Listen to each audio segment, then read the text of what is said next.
Alright, hello everyone. I hope you're having a wonderful week so far. Oh, actually, hold on one second. The blender is about to be run because I've moved into the kitchen, so give me 1 second.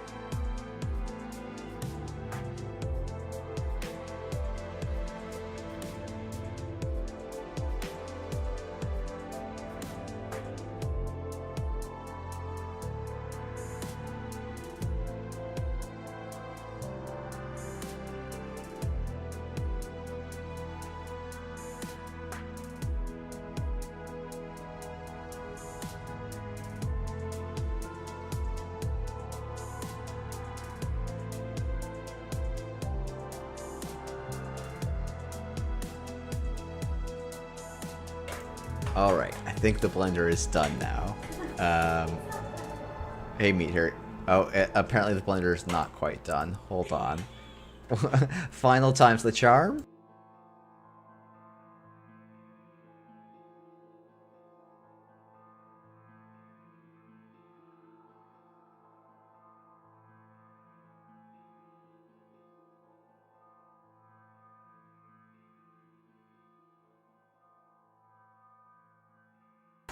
Alright.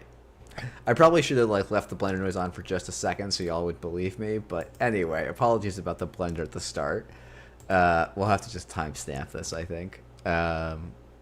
Blendering ends, I guess.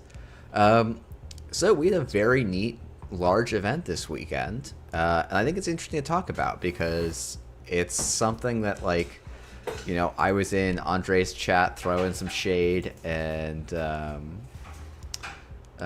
there's a lot of contention about some of the results of this event, and I also think this event had some really neat stuff made out of it. So shout out to Not Yeti and to Encoder and to Santa, who all combined a bunch of stuff to make some neat stuff out of a final game that was, I think, pretty interesting.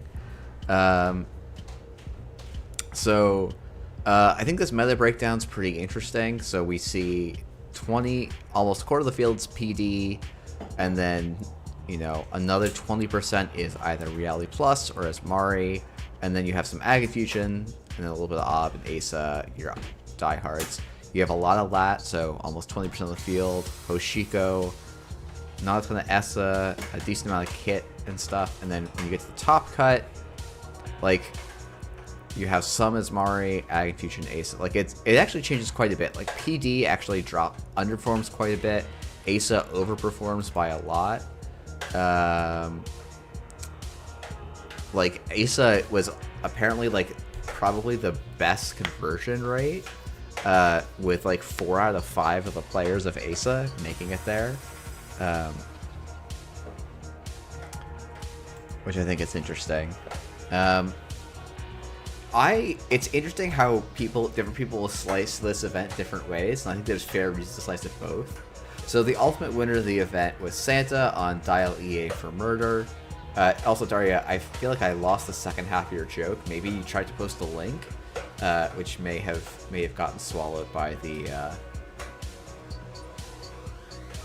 YouTube censorship stuff. So this deck won in the final, which is honestly the only game of it I saw of it all weekend. It looked pretty flimsy, and then we saw last night we saw a pretty not good version of the deck not do very well on Neon Static, but there's so it's I am one of the I am definitely an Asmari re-education hater, but I do think what I should probably say is it is very clearly one of the best corp decks you can play right now. I think that's more a condemnation of the strength of corp decks than it being a particularly strong deck on its own. I think it's a very consistent close to 50% win rate, which and that sounds kind of weird to me, but I'm biased by playing against people if I'm thinking about top cut Netrunner, I'm expecting people to not make a mistake. Not yet. He didn't do a full analysis of every gameplay that I saw. The YouTube video that I watched was just the finals. I think it's like, I don't like. I guess I want to also be careful here. Like, I think the deck is very well constructed. I think it is very. I think it's pretty beatable, but I think that's true of basically everything that you can play corpse side. And so you kind of have to pick your poison, and I think it's a really good choice among the things that you can pick. Even if I'm not like the biggest believer. Oop, that was the wrong thing. I want to reduce that noise. Because yeah, I think it is have the out in 20 to 24 clicks. Sounds about right. And like it can sometimes win on turn 3, which is like a really nice high ceiling for your corp to have. But I'm not sure that have the out in 20 to 24 clicks is actually unreasonable for the best runners and the best players. And so it's also a bit of a player preference thing, which I think is like undeniably part of the equation here, where I prefer playing games with Netrunner that are, you know, Euro game resource exchanges, and Dilate for Murder is just pure assemble the combo. And that's not a condemnation. There's combo decks I've really enjoyed, and I don't know how seriously to take its strength. It won this event, but if you ask me which decks came out looking really good from this event, I would say Asa and Ag Infusion look much better to me than Asmari, where you have 9 people entering and only 1 person makes it through, whereas you have half of your Ag Infusions and all of your Asas making it in. Like, that's more impressive to me. The other thing also is like, yeah, this is yeah, I am a CI enjoyer. I don't think it's good gameplay, and I also think CI in Eternal is much stronger than EA for Murder. Like, it's just much more difficult to disrupt. I'm kind of curious to see what these Ag Infusion decks look like. I actually saw Sokka put up some really good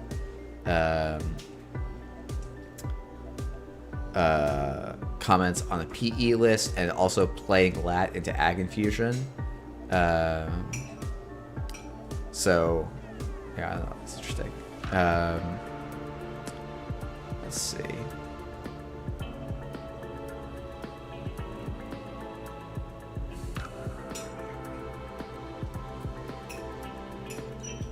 I'm just trying to look at some various lists. So this is the 1x Sisyphus with DRM. There's disproportionate amount of Crim, so it had an easy run. Sure, but if you're saying that the best deck in the format is weak to Crim, weak to Lat, what's it good into? Like, it's good into Reg Hosh, but I don't know that I buy that as a, oh yeah, this is the thing I want to put my hopes and dreams on for Worlds. Now, admittedly, I probably am looking at this like 6% slice that had a weird statistical fluke of making, you know, 80% in and going for it. But yeah, we haven't seen too many decks claims, though. We'll look at Bothering Wu's decks. He talked about them on the stream. I hope that Encoder publishes his Near Earth Hub list. Actually, you know what? We can check something. Oop. Let's go and see. Okay, let's go check something on Aesop's tables. Let's see if I set this up correctly and if the TO set this up correctly. Can we see the lists if I'm not logged in? Hey, we can see deck lists. That's great. Okay. So this Near Earth Hub, Green Mill, Flying the Wall, Orbital, Tomorrow's Headline, Behold, Checkist, Gaslight, Malia, Reapers. Yeah, this is just Reaper Wage. What's interesting in here? The Checkist, 2 Checkist are quite interesting.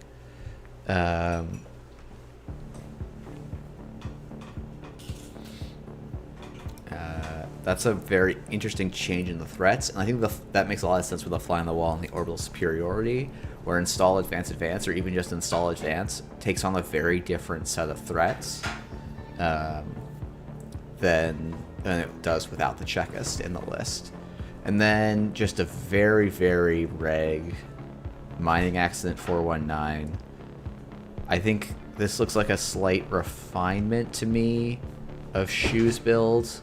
A little fewer funky cards, a few more cards I would kind of expect. The alarm clock's unusual, but I think makes some sense with the Wake Implant. And yeah, I actually like the 2x Amakua. It's like the way that Ice and Turbine and like all of that has interacted in this meta is very strange. Yeah, you can just YOLO man the fly in the wall for sure. But that being able to install Advance and then YOLO man the Orbital Superiority as well as the fly in the wall, like, I think opens up some lines for you. I might be wrong about that, but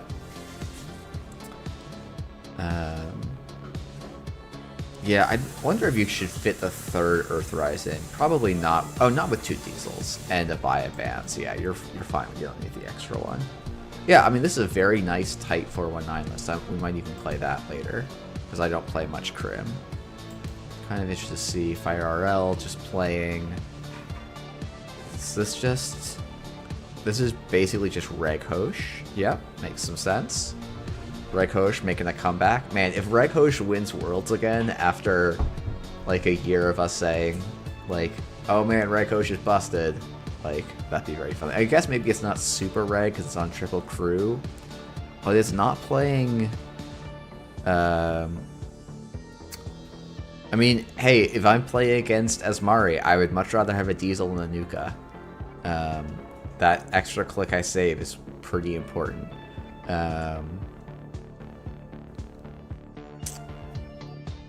What am I thinking? Yeah, wow, there's no Devil Charms in this list. This list looks not right to me, but I think I'm just poisoned by, yeah, Leech does a lot, but like, then why are we spending influence on Carmen if we're running 3x Leech? Like, we could play other good cards. We could play Amakua.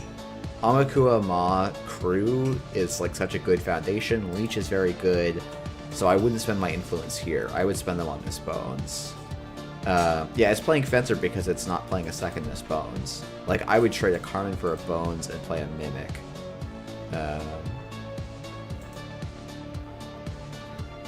Let's see, what else looks interesting here? Oh, we didn't look at the Ag Infusion at all.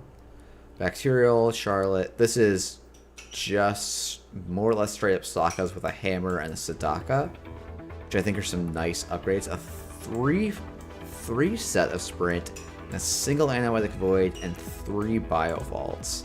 Hey, Kat, we're just looking at some of the deck lists because I forgot that you can just look at these now. I don't know if I like the Bio Vaults. I don't know if I do. Oh yeah, Sadaka versus Stavka. Yeah. It does have Hammer. You know, we're splashing that Hammer. Oh, I wonder if I should pull up my image polo because like it is not working here. So give me a second. But Hammer is cool for Kit. I mean, up until Kit installs Orca, and then she's paying 4.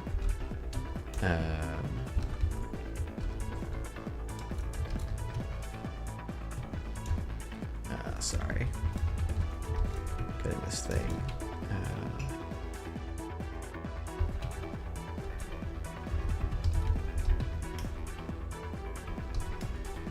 Okay, let's look up the text on Hammer because it's been a second. Nope. That's the wrong thing. Yeah, so give the runner a tag, trash an installed resource piece of hardware, that subroutine fires. The other subroutine is not relevant. So you're paying 6 to give the runner a tag and maybe trash a resource. One of trash a resource or give the runner a tag. Is this that good into Kit? I feel like I'm not believing that so much. Into Amakua, like, this is great. This is a great AI hate piece. But into Kit, I don't know that I buy it. Yeah, I'm not sold. The Bio Vault is interesting. I'd want to see the pace of these games. Like, this is a very powerful effect, and it's like,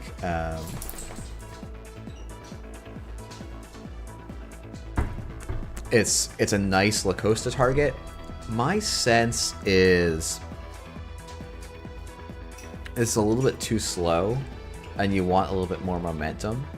And like Analytic Void is doing similar stuff for less setup, but you know, I didn't make second at this event, so we'll see. I'm curious if Arlic J is on a more traditional 2 Analytic Void, 3 Mindscaping, and attitude adjustment instead of a sprint is pretty interesting. I think I might prefer the sprint. Oh, this is the we gotta get a Sisyphus protocol thing. Maybe this is good. I think I am very high on Hosh trashing stuff, and like, you know, Arlic J is to some degree as well. Switching up the influence spend quite a bit. 2 boomerangs, 2 cupellations, just dropping a bones to get the second cupellation. And what's the other influence that got dropped? I'm not sure, but like, this is a very interesting build of Hosh, or of Crew Charm Hosh. I like the, if we're gonna swap off of bones, we need to get a wheels for more asset pressure. I think that's a good spot. 1x the price. I don't believe in 1x the price. You have 6 targets here. Like, these are all good price targets. Maybe Stargate isn't. But the rest of these I'm happy to take with price.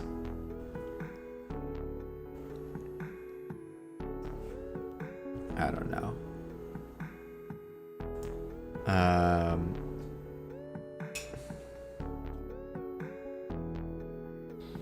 Yep, this is a single next activation command. I think is a fun little include. 1 Sun Commandment, 3 YDL. I think that's just the canonical amounts. Like, this just looks like canonical list. 1 burner kit. I feel like you want to be on 2. The test run is your reset tool. 3 trick shot, 2 cataloger, 2 Anakin, 2 Lobi, 1 Orca. We're playing Debbie? We've got 10 influence and we're spending 2 of them on Debbie? Yeah, Jason, I know we're on... I guess I have never found that the price has been a reason. Like, I don't mind hitting... Like, if I play a price and I lose a patchwork trigger of a strike fund or a steel skin, it feels good to me. Cat saying, you played Debbie in Montreal. It's quite strong. Okay, that's fair. Maybe I just... It seems like such a precious use of influence in kit, but it is hard to imagine what... Like, the thing I really want is another burner, not like another influence card. So, maybe that's right. And you have 1, 2... How many run events is this? 1, 2, 6, 7, 8, 9, 10, 11... 14. How cursed is the test run is not a run event? Like, what? Actually, the Debbie might be from us. It's not worse than the second Miss Bones, and it's good versus Glacier. Yeah, that makes some sense. RM Woo. This is our kit list. I don't look at our kit lists. Why would I look at our kit lists? I only look at Aria lists.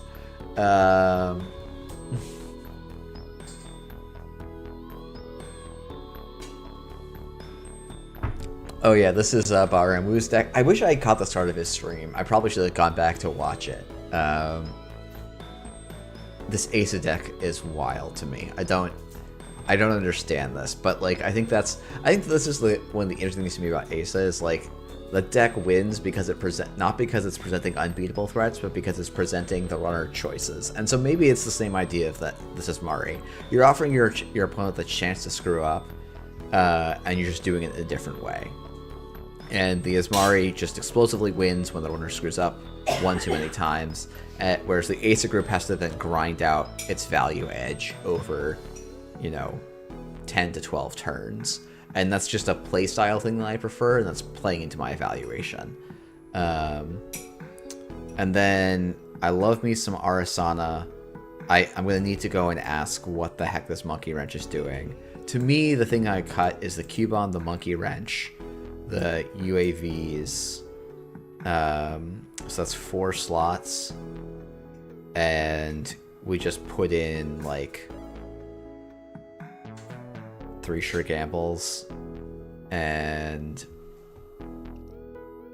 maybe a single SMC. That feels like a nice swap to me. Yeah, I mean, this Asa seems like score a salvo testing somehow, and then you can score an Elvigar, and then you can score 2 Ontos for free. But it has some weird scoring patterns. It also has no assets, really, right? Like, this is the entirety of the asset set, and then Tranquility Home Grid and Hollow Man. This Riot Suppression looks wild to me. And this one seems like, is it just a Swiss deck? And, like, not really. It carried Baramu. How many games did Baramu win with this? Baramu lost to Santa. So we have 2 losses on this Asa in the cut. So we're gonna have 2 wins on it, I think, as well. Oh, this thing went 1 and 2 in the cut. Okay.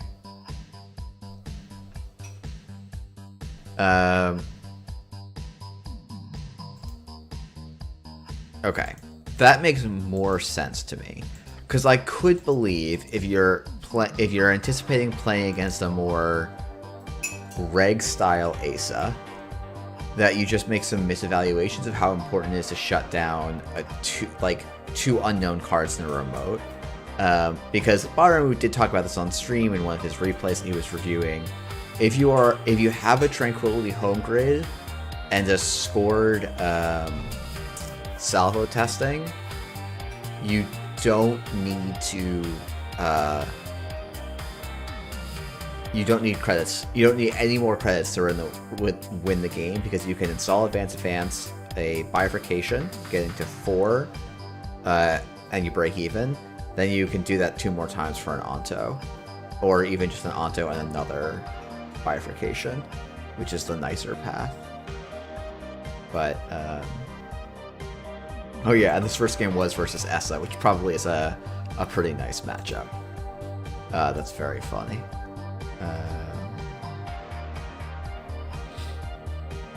Okay, this is going to be, yep, Anarch Steve. We don't get Shoes List.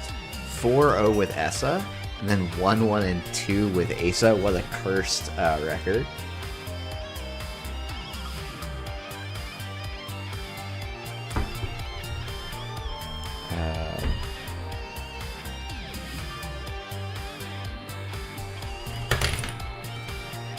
I mean, I'm gonna be honest, Meteor.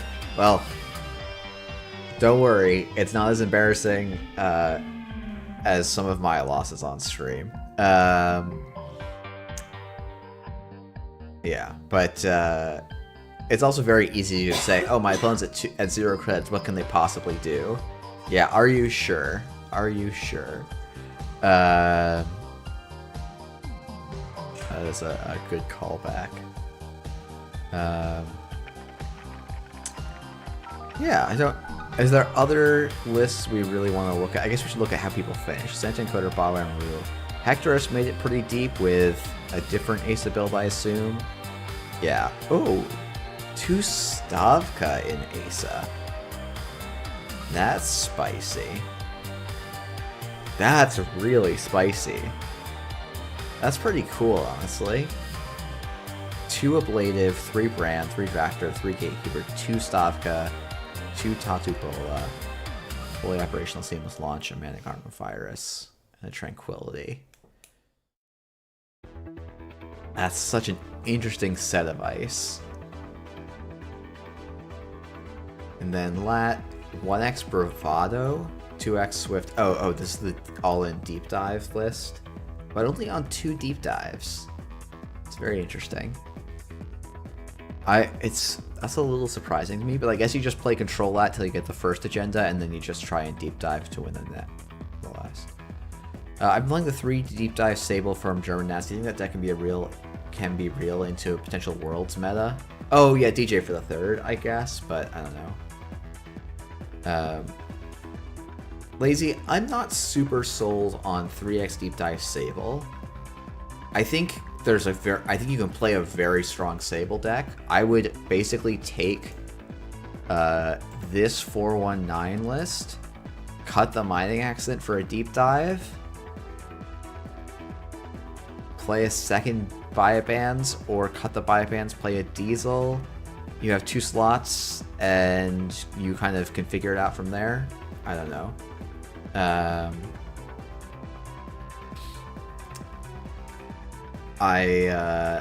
That's kind of where I would roughly start with Sable and Deep Dive.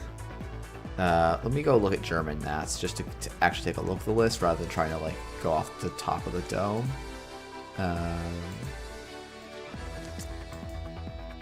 Yeah, I do think twinning is probably more consistent, especially with the game plan I just outlined, but let's see, we want to get... Wait, no, not Danish nationals, that's a different country, Jeff. Holy crap. I assume. Wait, yeah, there's German nationals. I was like, German nationals is that tiny. Okay. So we don't have Ryan Bant wins, but I'm assuming that's the Sable list you're talking about, so maybe I can go to his Netrunner DB and see if he published it. Oh, we probably want to go and search Sable. Okay.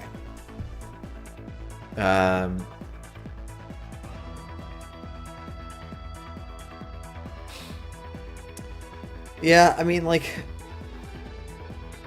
this list I think is okay. I would be surprised if it's a Worlds winning list. The reason I say that is because I think, actually, especially with this Breaker Suite, I think you're very vulnerable to getting gear checked, and your inside job, no boomerang, backstitching stuff is really just like you're all in on centrals, and if the Corp understands this, they can play against this. Now, does that mean they will? No. And like, do I expect, like, could the Asmari win Worlds? Absolutely. I think it's, like, I think it's pretty, it is possible to play with decks that, like this, are more linear in game plan. The question becomes, how robust are you to your opponents recognizing that linearity and exploiting it in some way? And, like, this list being so all in on Deep Dive, like, if you don't get your first Deep Dive off by turn 4 or 5, and the Corp has double iced R&D and HQ, I start to see there being potential problems. And, like, if your opponents are playing Border Control, or Analytic Void, or Manic Arm Skunkworks, like, they can actually know they're better off putting that on a central than on their remote, and exploiting your, like, lack of usual crim tricks to punish a remote. But, is this going to work sometimes? Absolutely.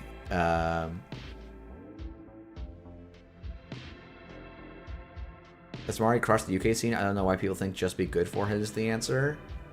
Because I just don't, like, because I've played against it, and it's not been close. Like, the deck does not win consistently when it plays against people that I know. Like, that's the long and the short of it. The UK scene sometimes gets it very, very right in playing against stuff, and then they sometimes get it really, really wrong. Like, it was actually quite interesting to hear Code Rebels in the comments of Andre's chat today talk about Criminal's best line is to try and steal 6 points and then bust the remote and win the game off that. And to me, that is the exact opposite of how Crim ever approaches that matchup. And when I've played against current players that play the matchup like, I'm just trying to get in control, I'm just trying to get my breakers down, I'm just trying to get my breakers down, and then install a class act to the same turn I bust your remote, the Asmari feels so toothless to me. Now, does that mean that I'm right? No, that's just how we've played, and maybe you need to play the Asmari more aggressively. And does the Asmari can just win on good draws? Like, that's a thing where I'm like, there's a psychological weighting bias of it's not a deck I enjoy playing, so I'm going to look for reasons to say it's bad. And what I really have to do is sit down against players who I trust to play the deck against it well, and then just start doing the math of like, how many times am I winning? And we say, go next because, I won. Yeah. To me, I think it is a deck that presents some very different threats, and so it's possible for people to just miss on what the correct line is. And like, the weird thing to me was it sounded like Cobra Bubbles, and this is like, I think in chat, not talking with each other, like, it just read to me like the way that Cobra Bubbles has been testing against this, or not Cobra Bubbles, but the way that EA Sports has been testing this deck and against it don't match with how I have been approaching the matchup and why I have been finding it weak. So, I don't know.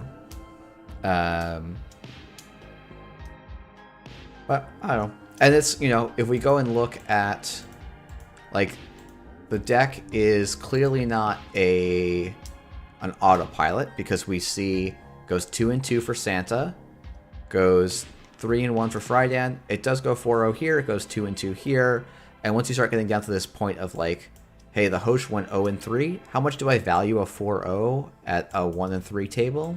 Not as much. I just like, to me, that's not as something I weight quite as highly. Like, it's difficult for me to say. Like, if you look at the win rate of Asmari in this field, it's actually pretty average. So I know.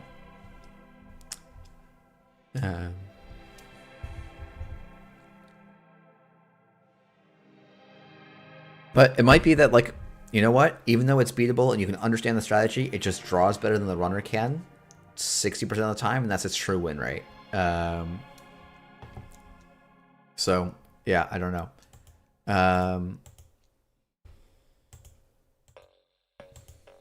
Anyway. So, I guess it's... So, to your answers to the triple deep dive Sable, to go back to wrap up on that quickly, it is, like... The other thing I should say is, last year, I think a triple deep dive Sable made the top 8. We'll have to go and check, but I'm pretty sure it made the top 8. Let's go and see. Right? That was the dog deck. I love dogs. Oh, it finished 9th, but this is a double deep dive, 3x bands, 2x leech, Tunnel Vision Amakua. Tunnel Vision, a card that, oh my goodness, I made a video about Tunnel Vision. What a different time. I mean, I don't think I tried to hype it up as the best card ever, but, you know.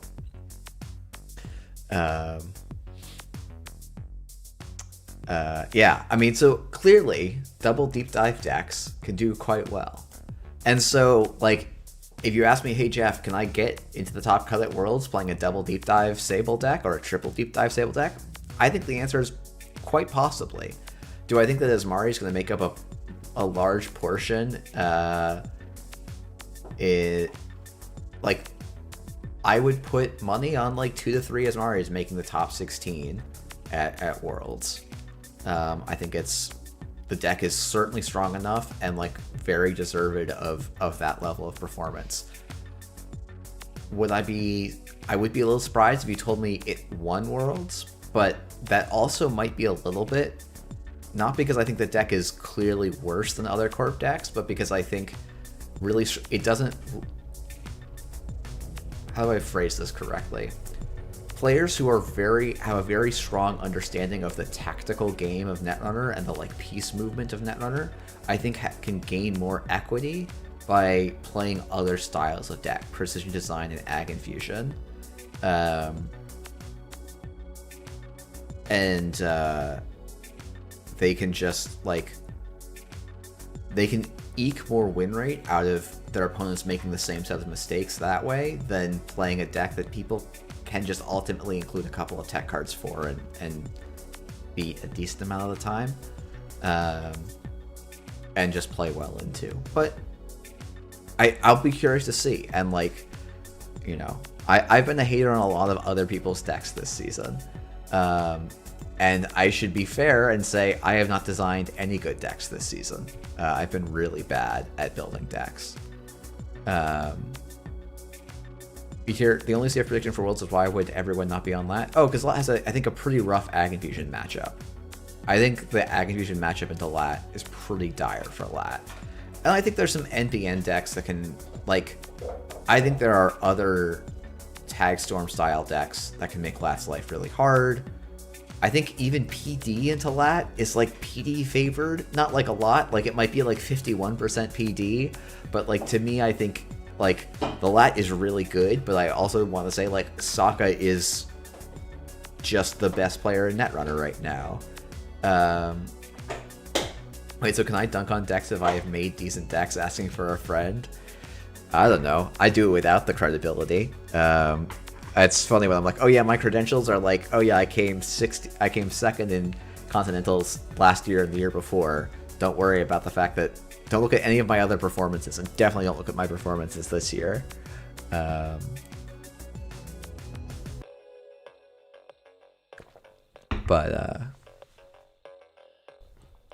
Yeah. Okay. Based on flippy shit, this was another Bob Ramu deck. Okay. I do love the double Q loop. Double Q loop is really, really sick. Okay, changes, Breaker Suite, Out Goes Cleaver, Buzzsaw, In Goes Suck Propeller, and Unity. I think that makes sense. I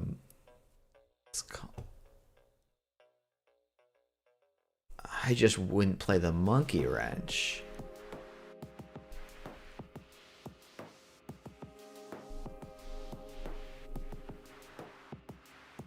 This change makes some sense to me.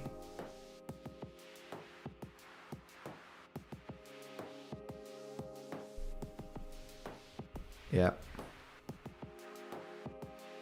I could not possibly agree with this, but that's fine.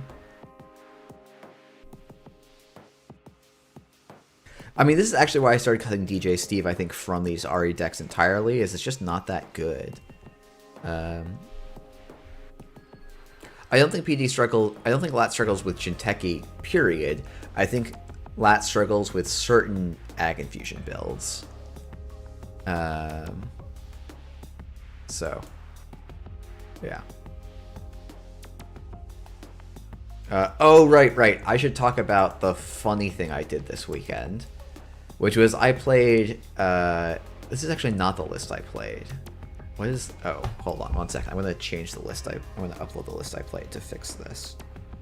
I played Atman Lat, or Atman Dao, excuse me, because I have a problem.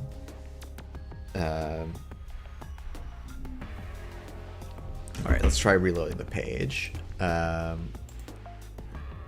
okay. So, is this deck any good? No. It went 2-1 at the event, and its loss was, like, pretty unfortunate. I just needed to find my second pinhole threading to win the game. Yeah, Daria, this would have been fun. But this list is, like, it is very bad.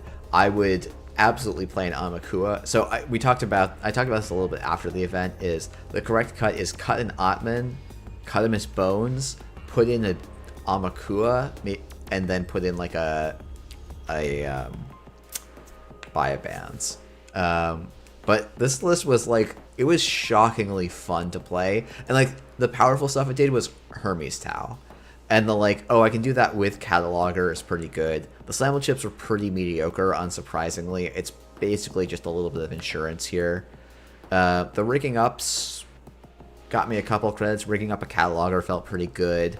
I used Stone Ship Chart Room to charge a cataloger in like 2 of my matches, which I found very, very funny. But this list was like not the worst. So we're gonna duplicate and I'm trying to think. Egregious turtle. Okay, so we're gonna cut a Miss Bones. Gonna put in a Biobands. Put in an Amakua. And I need to cut 1 more card. Oh right, and we cut 1 Otman. And then we just go. No overclock. Slots are really hard. We're also spending 3 to 4 credits a run. You could definitely take out the rigging ups for overclocks. I prefer generally Liquid Cash of Dirty Laundry over an overclock, but it might be correct.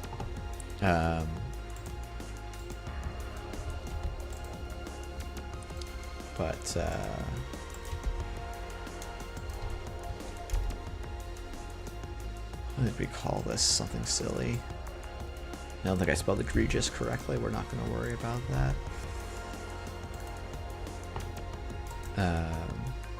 And like maybe you could play this with 40 or 45, I mean, and like put in 3 overclocks to the daily casts and some other stuff. I don't know what the last card is. Wish Dow wasn't blanket to assets. Who's playing asset only decks these days? No one. No one.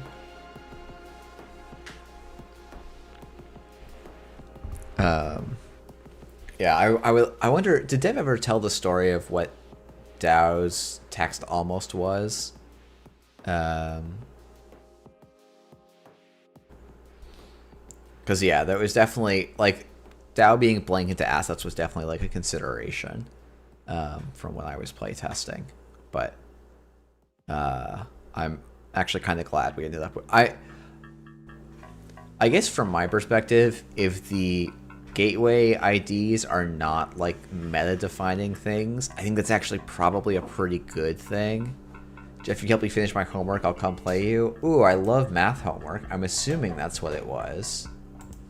Did you post your homework somewhere? Oh, I don't think I've been able to correctly solve your math homework.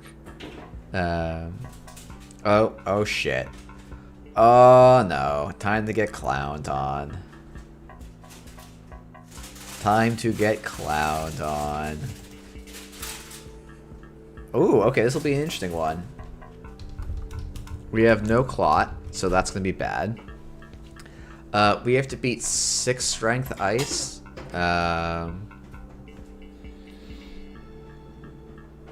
And we have not much to go on in our opener here. Yeah, this is a much better start.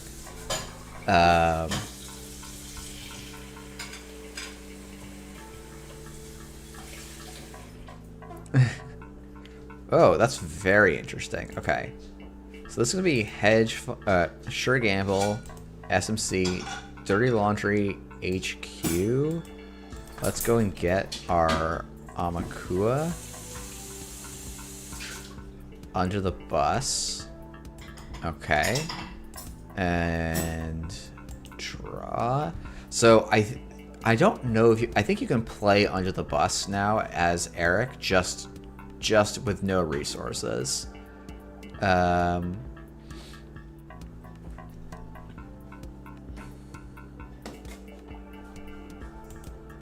Okay, that is going to slow me down a little bit. Oh, maybe not so much. Let's do this and this. So, yeah.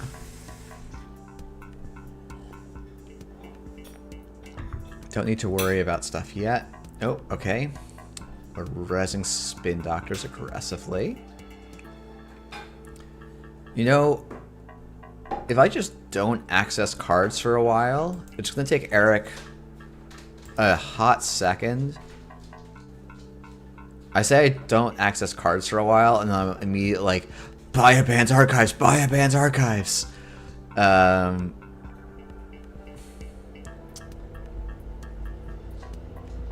This is really tricky.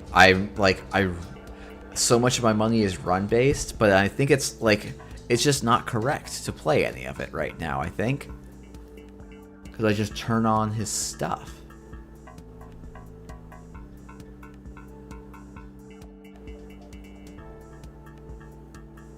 I'm feeling myself talking myself into this play.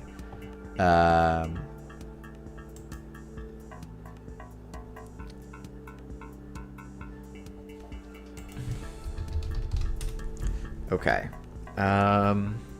Because here's the hard truth of this right now is Valentau is 6. Like, I'm gonna have to install an Ottoman for 9 credits. In this matchup, which is really bad.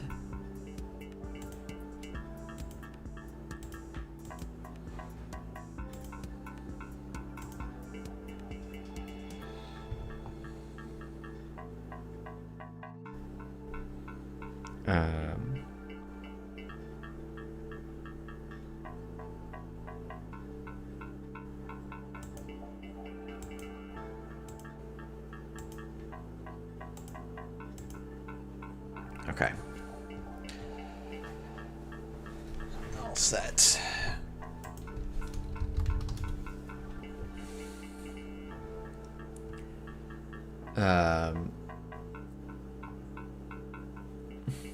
Valentine and Trebuchet are so bad for Shapers since you can't cheat them. I mean, yeah, in this one deck I can't. No action.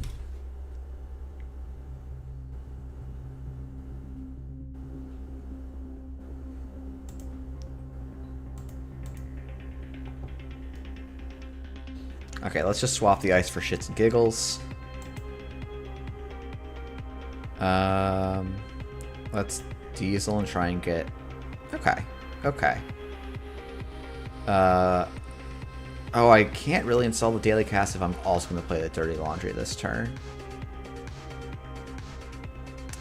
So this is going to be install this. I don't need bones. I think I just don't need the Bia bands. And what's the last card I discard here? Maybe just install the cataloger and click for a credit. I'm going to discard bands and bones.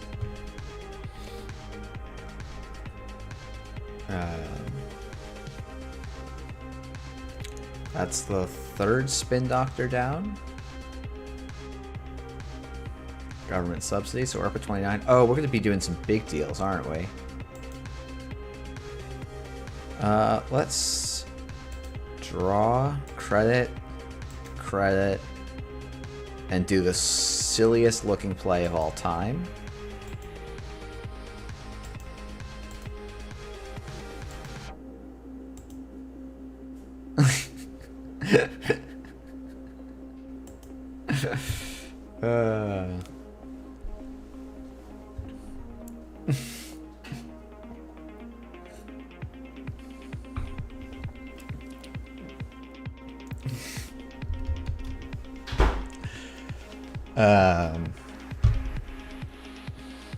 Just saying you don't run hammer. Yeah, he really, if he runs hammer, I'm just bone. I'm just completely... Oh wait, no, I have a 1x echelon on the list. I don't know what that does for me. Okay, so the play here is basically that I don't get the daily casts. I'm going to lose the daily casts if I run that, or I give him 2 points.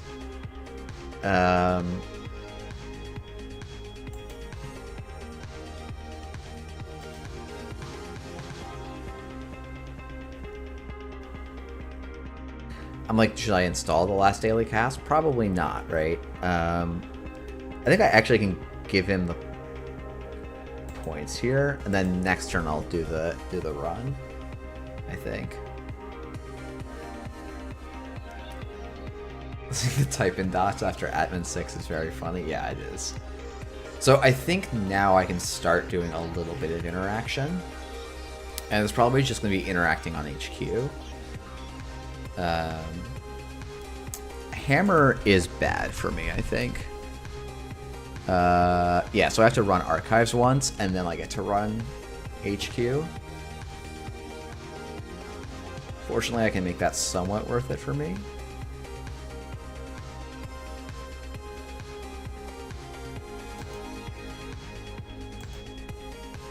So we're going to give up the daily casts here, and we're going to turn on the under the buses. Oh, that's very, very bad for me. Okay, so my virus is dead. Or, Amaku and Leech are dead, I think.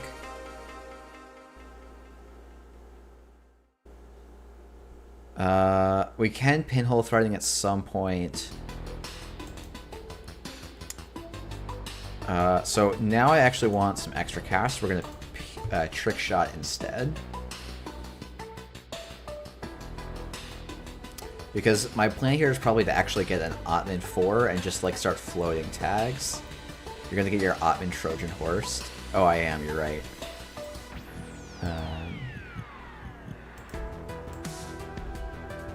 Yeah, I'll just chip it back and then spend another 6 credits. It's fine. It's totally fine. Little does he know, I have a second trick shot. And he has a second border control. Let's go.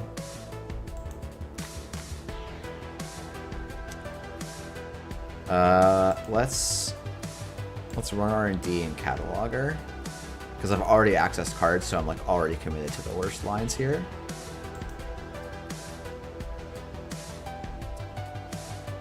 Okay. So we're gonna go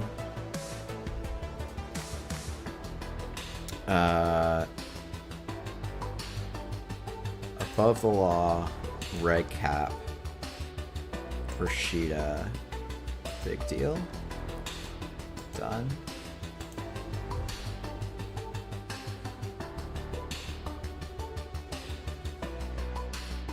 So I think Daily Cast is getting under the bust here.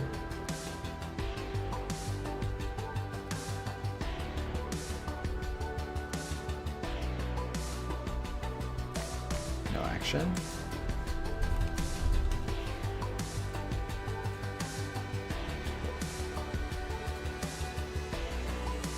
I don't think the order I encountered these ice is particularly relevant. Okay. So we're gonna go run R&D. Oh, I get to trash these with a bad pub. That's nice.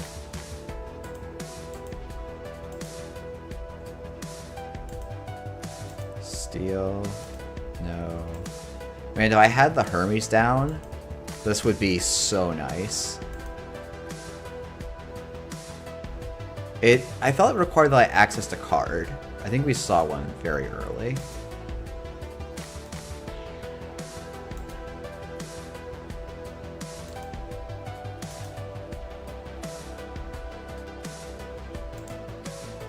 Oh my goodness, it was another one. Okay, what we're gonna do is put it 2 down, I think, because I think he's gonna try and draw. Valentau is at 6.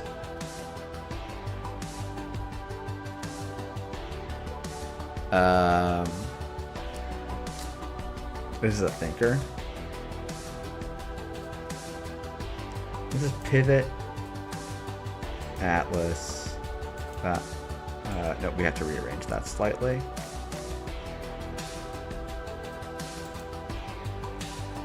Start over. So we put pivot on the bottom, then Atlas, then Big Deal, then Valentau. And then we'll look up under the bus quickly. Okay, let's look up under the bus. Oh. Wait, what? Oh, there it goes. Okay. Play only if the runner accessed at least 1 card during their last turn. Oh, you got it.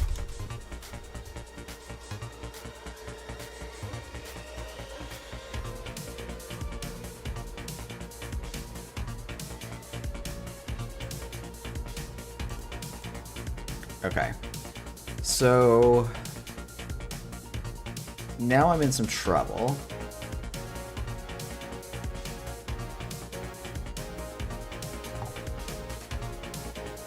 No, Meteor, I don't think too deep is correct because,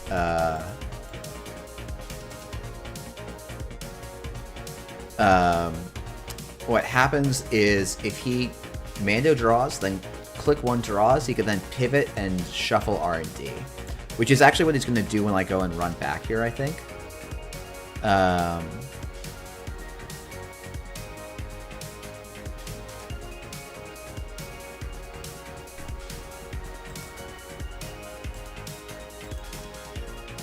Like, I think he should use Atlas here, which is at the very least a nice threat. Yep. Asthma virus to HQ. How rude. Okay, we do have to probably go and get rid of that virus.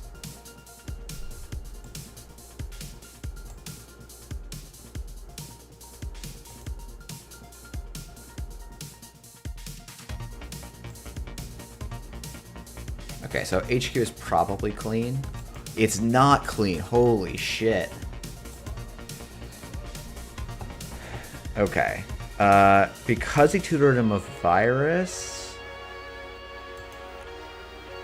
if I just give him the free virus purge, am I giving up too much tempo here?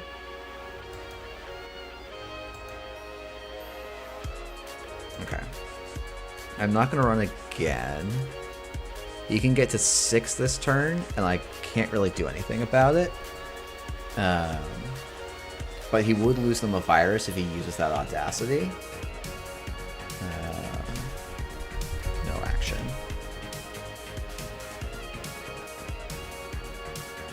Okay. So both my viruses are in the bin, and there's a single Atlas in hand.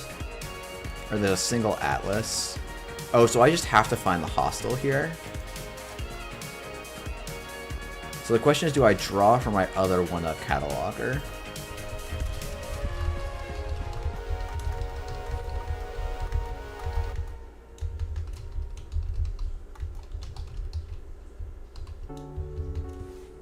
How the hell do you spell this? So if I draw, install cataloger. But if I draw cataloger, it's too late.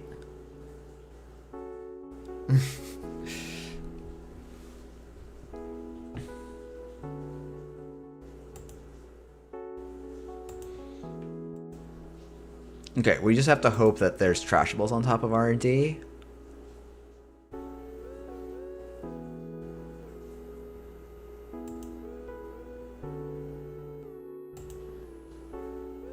Okay, so my only Owsley also binned 2 points in archives here. Okay.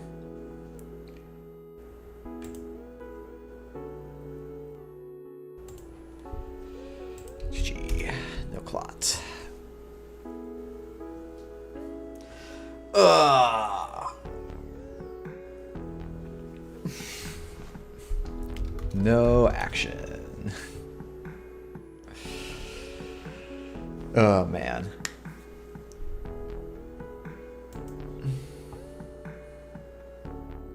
That was a fun one, though. That was, like, closer than I think it should have been.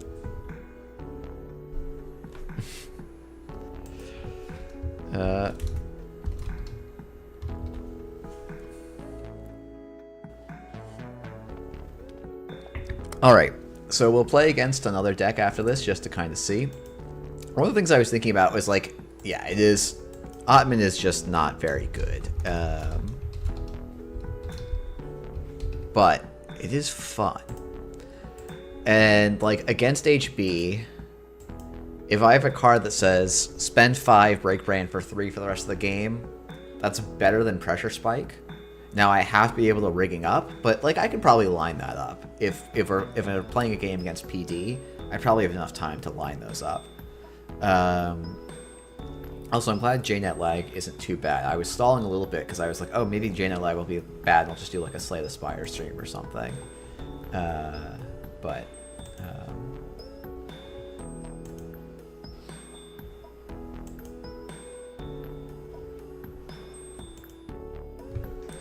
But yeah, I'm glad Giant Lag is good. And I lost my other train of thought. Oh, right. So I was like, okay, against HB, I want an Atman 3, and I want an Atman 6. And then you have to play an Atman 0 for Gatekeeper, but otherwise you could play Atman 1 and deal with a lot of things. Oh, Under the Bus can't trash daily cast. That's what you're saying, Jason. Oh my goodness, I'm like 10 minutes late on that. That's so funny. You're right. My daily casts were completely safe and I could have had more credits that game.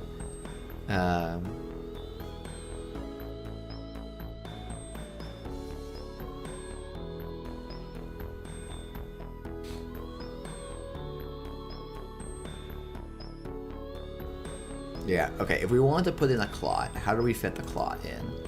We cut a Bands and we cut a Pinhole. That feels very dicey. That feels very, very dicey. But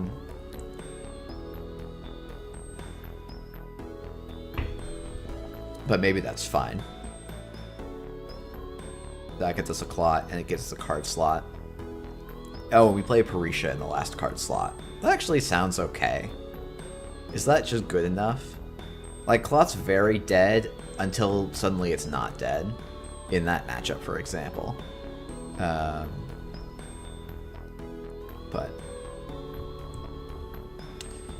yeah, I don't know. This is a silly idea, and like I think it's kind of fun to play. Like, to be honest, I think if you took this entire deck, ported it into Criminal, and played 2 Amakuas and like a single Atman, you're probably in a better spot.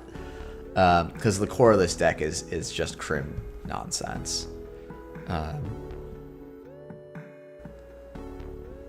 And then you could also play some D-Res stuff too, which could be kind of sick, but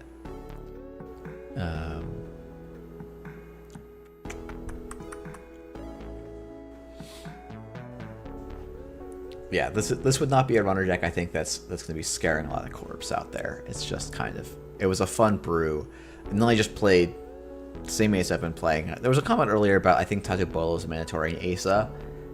I have not, like, the Tatu Bola Spin Doctor as safety is nice. I find that it doesn't line up well enough in games where it could be useful. Like,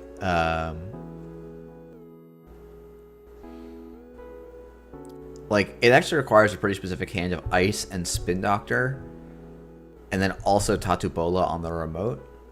And, like, that's clearly a setup that, like, should happen some percentage of the time, and me being on one Tatu Bola is part of why that doesn't happen. But I would rather just score the agenda than, like, make sure I have every agenda be completely safe. And maybe that's wrong, but I've not been as convinced by the Tatu Bola Spin Doctor agenda protection. When I can just, like, install the agenda in a Manic Arm and probably be much the same distance anyway.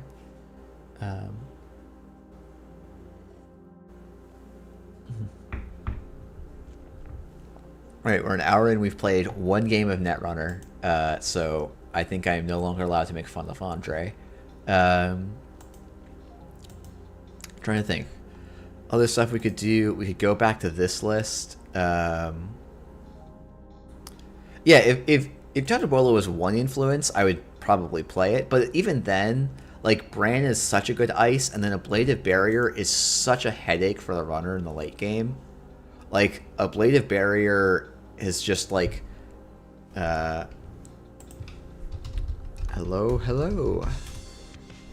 Ablative Barrier has just been like one of those ice where I'm like, oh, this is kind of how you use it, and I feel like I've gotten better and better at using it. I guess anything that has at least some ice would be slightly preferred.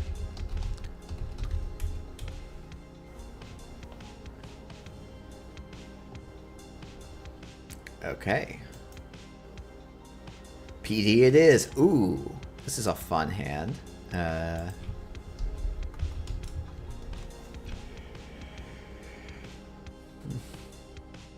I don't think I actually got to play this matchup at all. I have a new sports metal deck that would be fun. I feel like whenever it's a Snare Bear sports metal list, I know that it's 0 ice plus iceless plus, you know, +3 or something. Like, it's 8. Oh, so that's like a regular old deck. 8 ice is 2 ice, some ice. I was trying to leave it ambiguous, so if they wanted to play like 3 ice NEH, they could do that, or 3 ice R+. 8 ice is a sports or glacialist. Rah rah, we like sports. Yeah, indeed. Okay, let's try and draw an SMC, because that would be sick. Okay. I don't think I actually want to... Okay, this is YDL. We're going to run server 1 just to make Minstrel. Now, if this is a Gatekeeper, they get a very big YDL here. And there's only so much I can do about that. So let's install a cast, and the next turn is going to be drawing a bunch. Oh, that wasn't a Rashida. Okay. That's very interesting.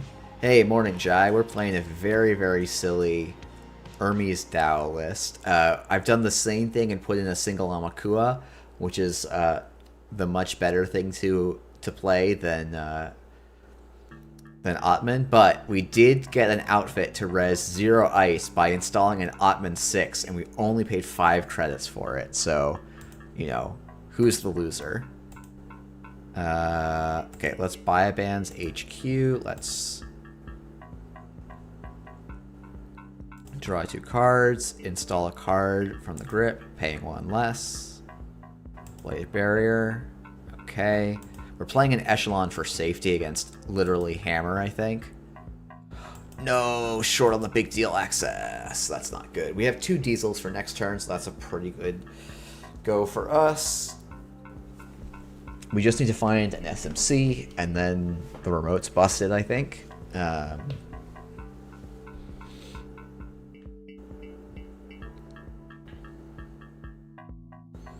And the other thing I've been finding is that you can charge a cataloger with both Rigging Up and Stone Ship Chart Room, which is like not nothing.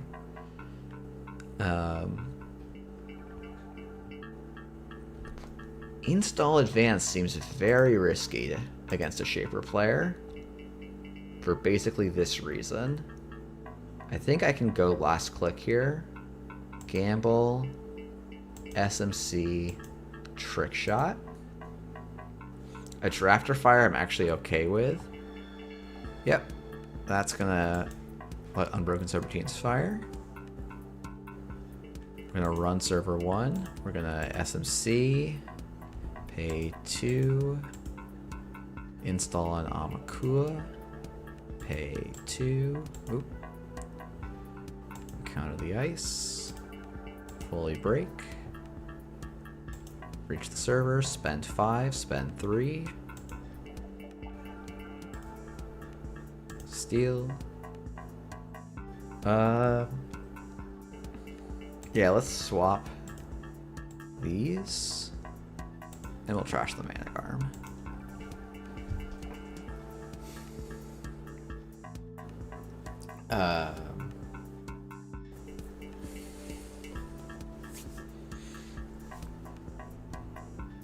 Are we going to see a second ice put on server 1? Because I will just run back. I will run back. Ooh, Hermes seems quite good here.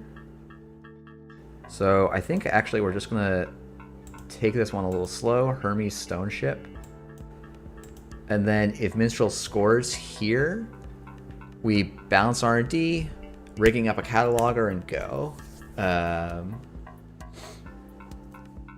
And we'll see how things sail from there. Only 3 credits, so actually maybe I should have been more worried about Rashida in that remote. And maybe I can actually poke R&D. The Drafter Fire is probably the scariest thing here. Going down to 2. Back up to 3. I mean, I want to just go cataloger, run R&D, and you now have to pick.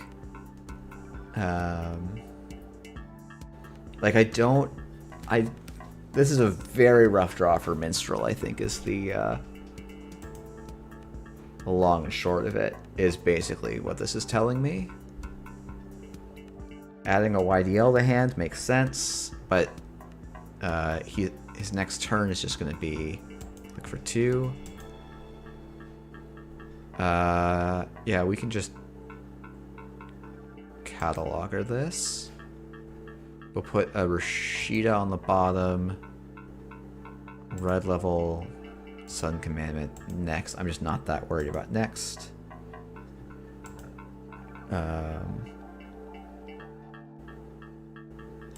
Run server 1.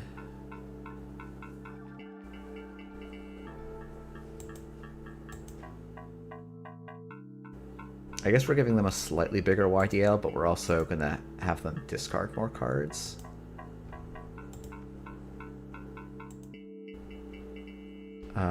Oh, here's what we're going to do. We're going to Dow. We'll... do I swap these? I think I'm just going to close the prompt and not swap, actually. I think, actually, no. Never mind. I'll swap the Tatu and the Drafter. We'll return the Ice to hand. Trash the other Managarm. And we'll click for a credit.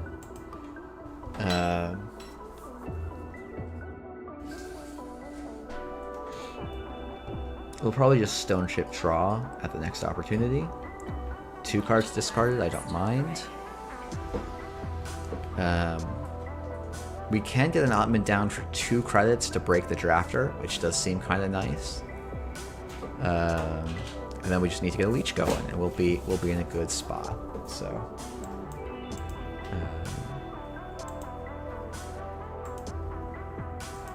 let's draw 2 cards. I think that's more important than the charge. Ooh, nice. Let's go draw, credit, gamble.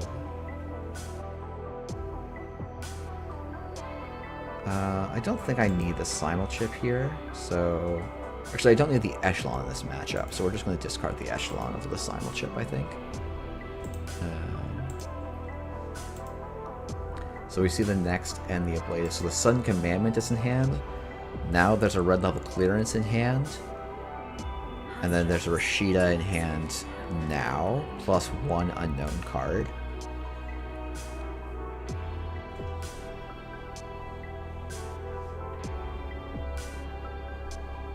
So we don't know for sure if there's ice or not. The Tundra Bola swap probably does go through if this lands.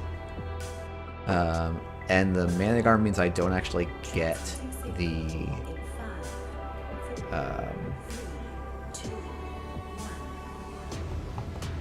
what's the word I'm looking for? Oh, I don't get the Cataloger trigger. I don't like this play from Minstrel, though. So we can be pretty sure that's Rashida.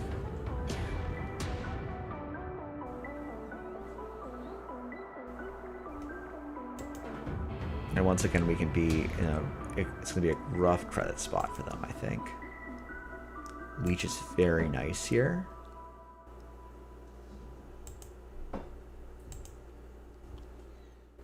I maybe should run Archives instead.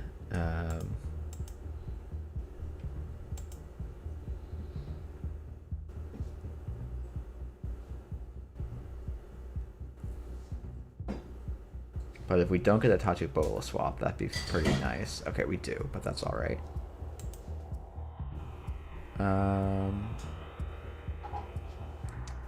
We'll pay 5 because we get the 2 back on making the run on server 1. Card from deck. Steal. We will Hermes. Man, this is just straight up bullying. And swap.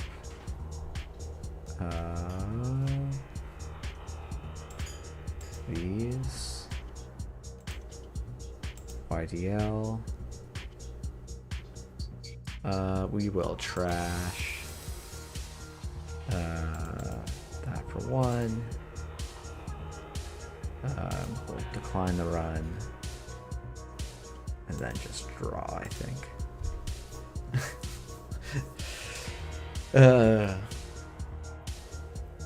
Kind of hoping I rage quit to play Slay the Spire. How rude. I guess my net under play isn't that exciting. That's fair. This remote I may have made a little bit annoyingly untouchable. Though I guess I'm actually only one central run away, so it's okay.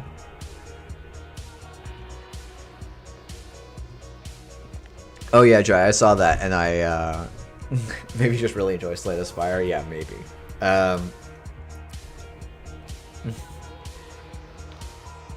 Yeah, I got a brand new phone, and Apple was like, "Hey, do you want 3 months of the like do you want 3 months of Apple games for free?" And then I see that the first game they list is Balatron. I'm like, not right now in my life. I do not need that right now. That will be very, very dangerous if I bring that into my life right now. Yeah, of course.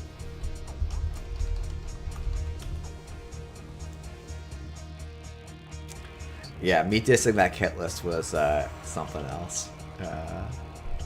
Okay, so that's probably Rashida into Spin Doctor. Let's draw. Gamble. Or credit, gamble. Which is definitely awkward. And yeah, I think this is actually just a very quiet turn for me. Being up 6-0 feels okay. Like, I think I can let off my winning line right now is that Minstrel scores before they put a second piece of ice on R&D, and then I just get to go Cataloger, go.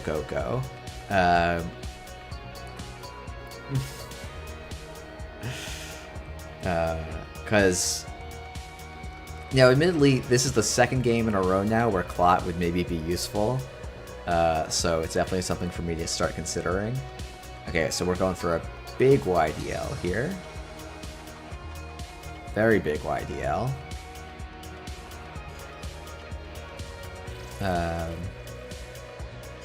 Also, I know both of you warned me, but holy Basoto, you lot are absolute Dune Sharks. You know what's the craziest part, Jai? We are Dune Sharks, and I don't think we're even that good at the game. Like, I've been playing some Arc Nova on BGG, and by some I mean probably almost 100 games now. And I am so bad at Arc Nova. Holy shit, I am like 50th percentile on a good day.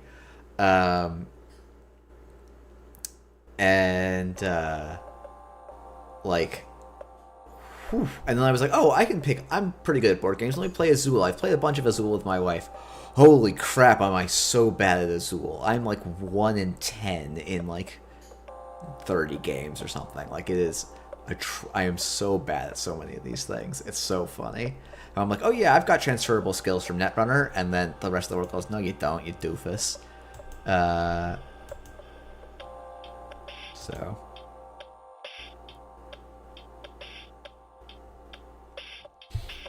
I just want to get the Spin Doctor off the board so I can use my Cataloger for value here. I really want Minstrel to actually score, I think. Oh, this is a fun hand. Okay.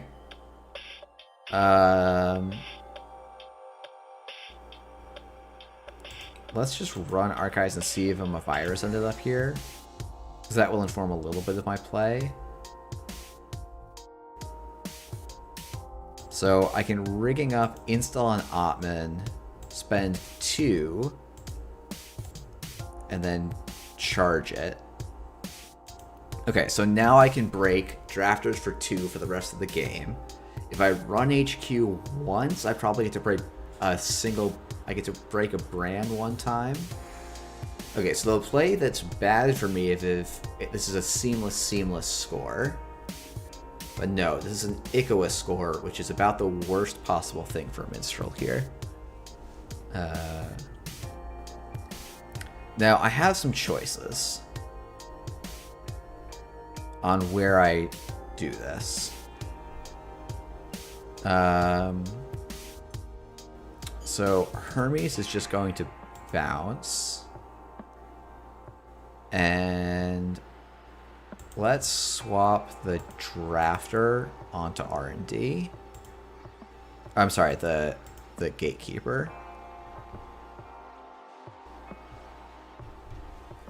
Because my turn's going to look like install DJ, run HQ, dirty laundry HQ cataloger is a click too short. If I install DJ, no, I have no passive credits, so this doesn't actually work. And I can't rigging it up. Let's get Steve.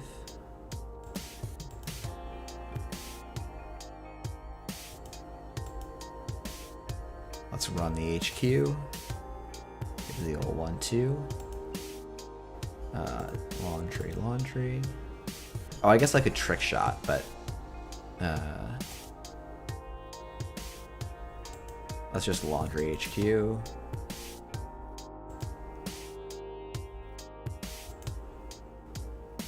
And I think the last click I might actually hit Nuka here. Try and get a little more econ. Okay, so we're going to discard an SMC and discard a Simul chip.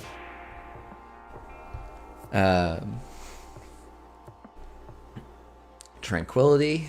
Okay. Install gain 2.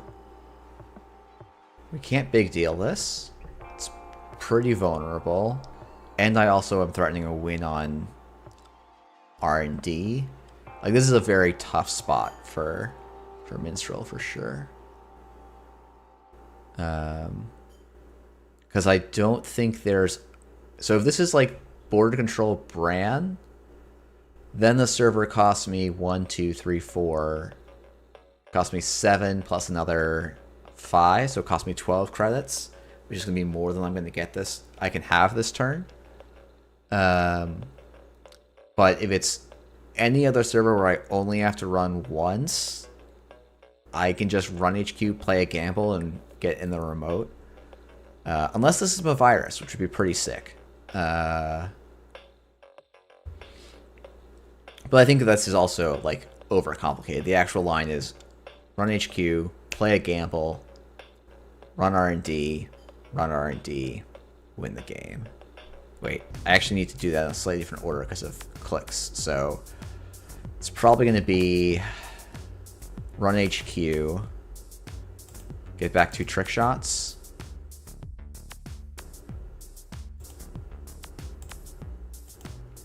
Because that actually does let me attack both servers. Do I trash the big deal here? I don't think so. I think my credits are actually kind of tight here.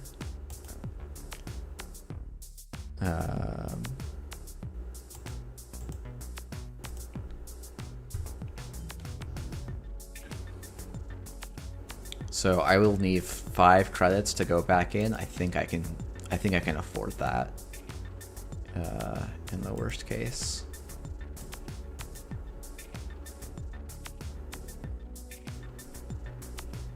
Cataloger. Okay, great. So we just go. Oh, if I had installed the stone ship, I could have saved myself a lot of money. Okay, so I want to do it kind of in this order in case server 1 is a spin doctor. I have 3 credits here. Okay. So we're gonna sucker this leech down. And then we're going to break. We're looking at the new meta. We are looking at the new meta. This went 2-1 at the CO I was at this weekend at Pandemonium. It was a lot of fun. We're gonna jack out. Then we're gonna run R&D and see if we can get a spin doctor res.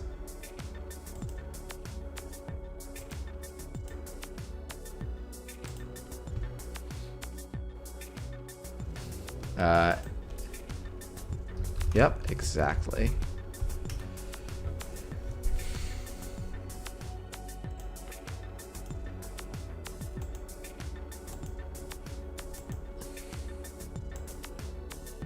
Yeah, this being a spin doctor in server 1 is going to be bad for me.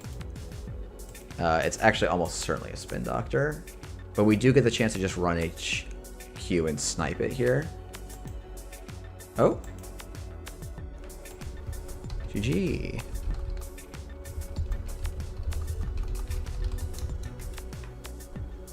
Yeah, the JNet lag is definitely a bummer. Oh, nice.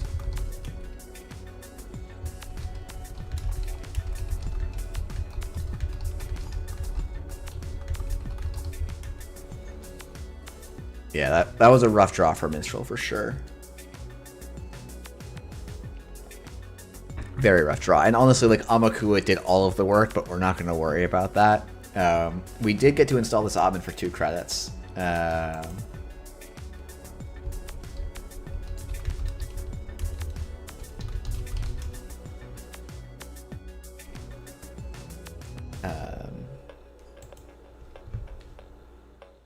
Yeah, Hermes Tau is fun. I don't think I used it particularly well. I guess getting that brand there is not bad for me. It was kind of nice to know that that was the first thing.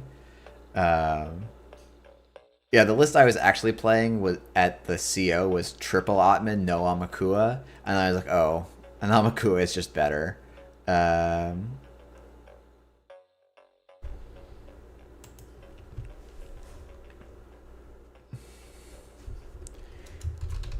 I read it as a Rashida.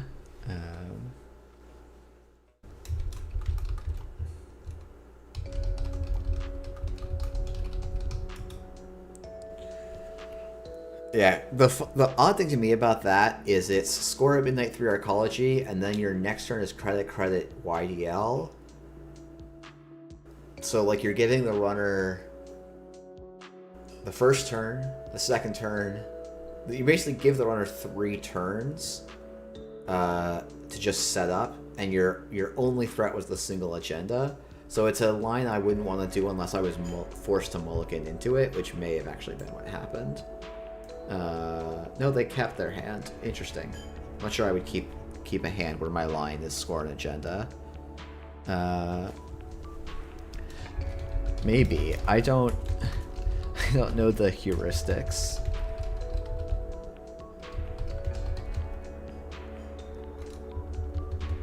Heuristics for Ottman decks, to be honest. Rush probably is right. I just don't know if turn 1 score of a M3 is good enough, if that's the line you're going for, because it gives me 2 additional turns to set up react.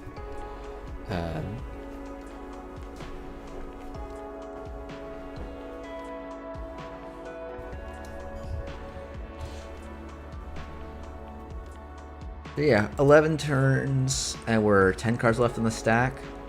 I wonder if we actually want Earthrise over Anuka. I always want Earthrise over Anuka. It just feels like a better card to me. Like, spending all these clicks, it's tough, it's tough.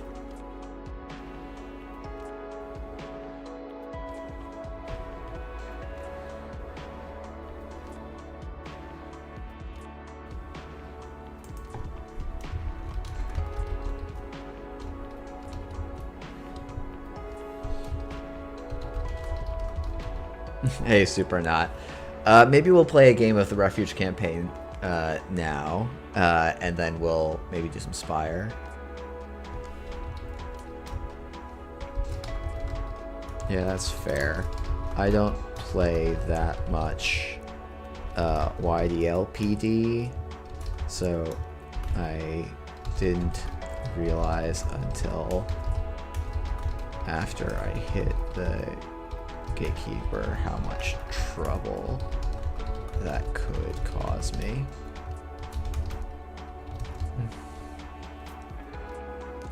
Oh, hey, Minstrel.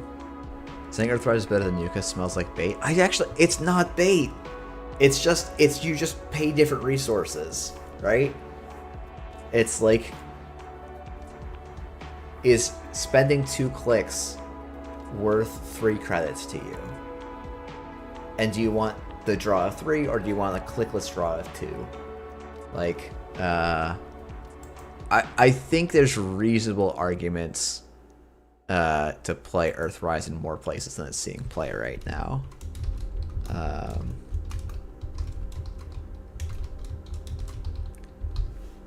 But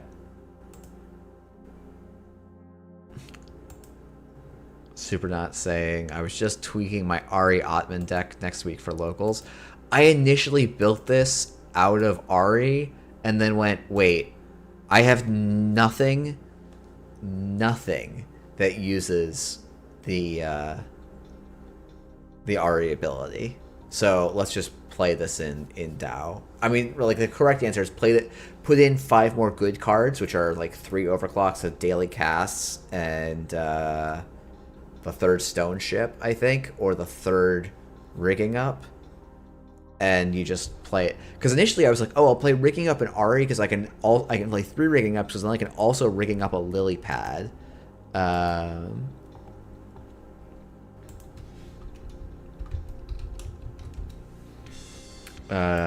And we can have a good time. Oh, this hand went from good to pretty bad. So we're gonna do this, I think. What do I call this one? DPS Prison Asa, or... Okay, fully ops. That's fine.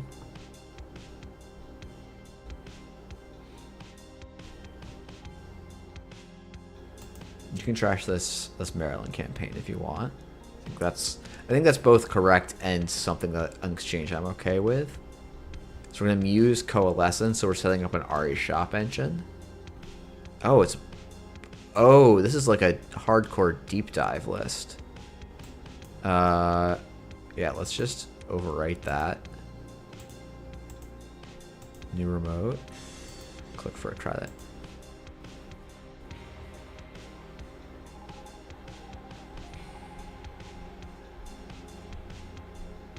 This one I will res. I do want some density in R&D.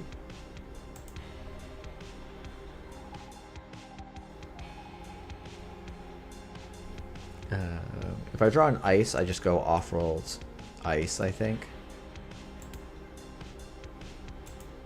Draw. Maryland. I did put some ice in this deck because it was trying to be a prison deck, right? Oh man, this lag's a little chunky. Yeah, 14 ice. We've seen 2. We've got 2 restores. Yeah, we're going to lose some points here. We did not lose points on the 50-50. That is lucky. Now we're going to lose some points on the 50-50. Yeah. Arzon calling. This is what Flood looks like in Asa, and is calling it correctly.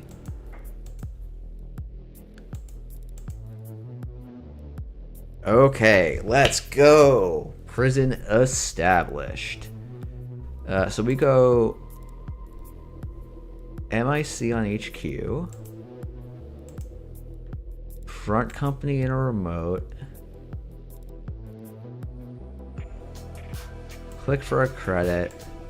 Res a front company. And actually our ice is annoying for Arzon to deal with here. I guess if I Serum deals with everything. But yeah, we'll do 2 damage. Hit a deep dive and a spec work. I don't mind hitting a deep dive here. Going after the Maryland is very interesting. Are we going to go after the front company as well? Yes, we are. Let's go. Okay, so if I draw an ice, that would be too nice. We're going to go click, click,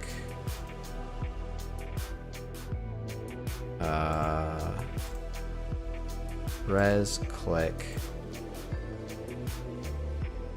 res.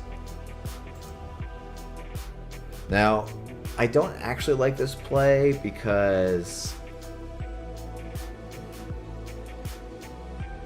I'm actually only on 3 credits, so I'm not actually threatening this MIC res here.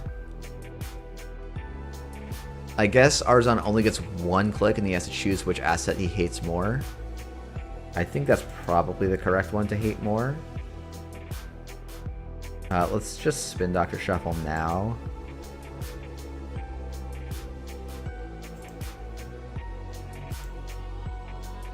Oh, that's why you don't shuffle them both. That's why you don't shuffle them both.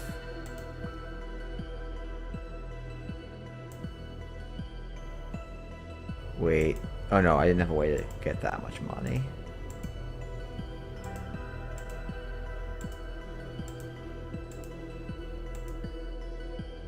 Okay, this is not going very well. Shockingly. Shockingly.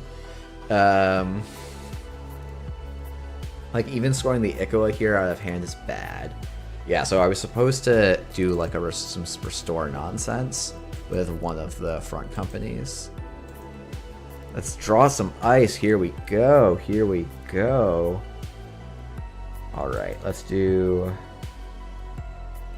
a Maryland behind an ablative. MCA will protect with a drafter. We're just not going to click the MCA this turn, I think.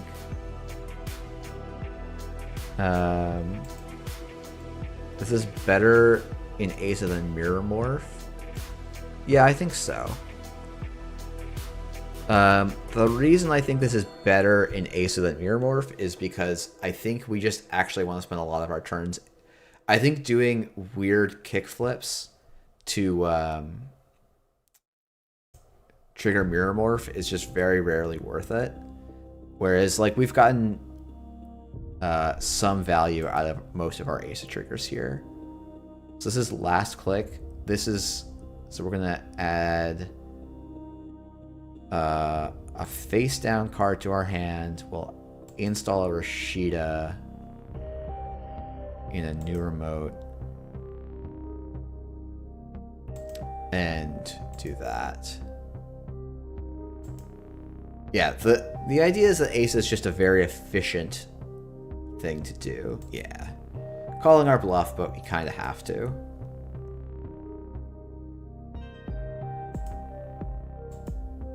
Res.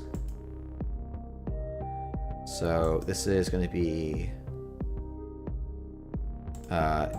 install MCA in server 2. We'll protect this with an MIC.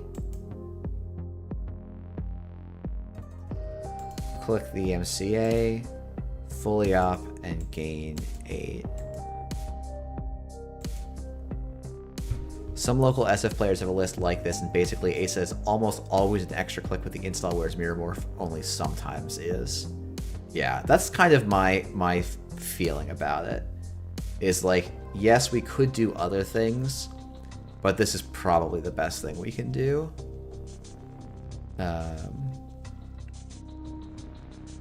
Like, Mirror Morph is a very fun puzzle, and the appeal of the MCA is definitely there. But I just don't think it's actually good enough, basically. Okay, I think we can probably score this Ikoa. Maybe we don't score this Ikoa yet. Let's try and get this lock fully established.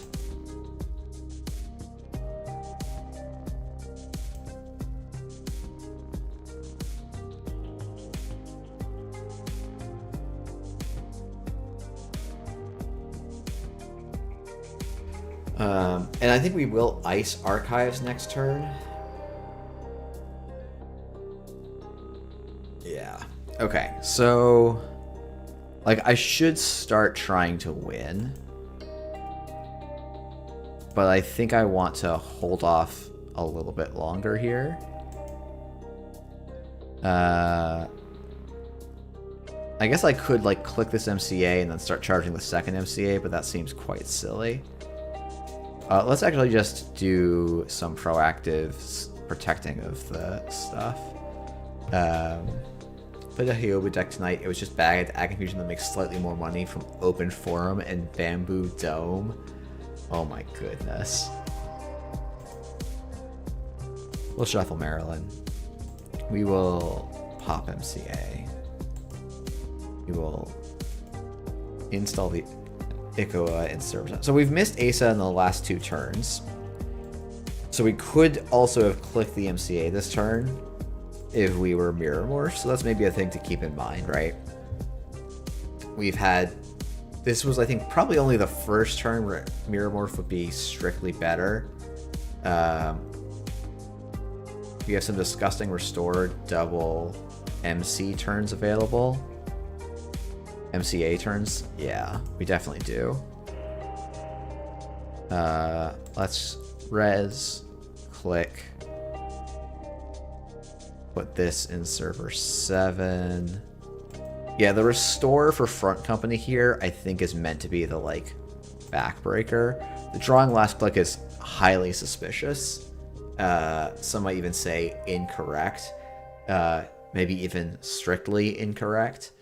Oh, Arzon's got some cash here, though.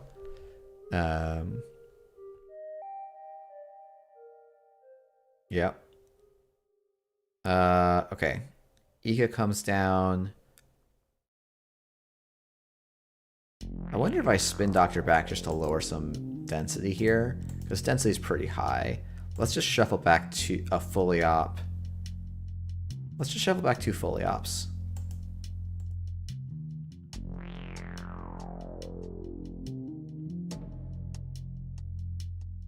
Yeah, I will put like a border control down. The front company we're just gonna have to restore here.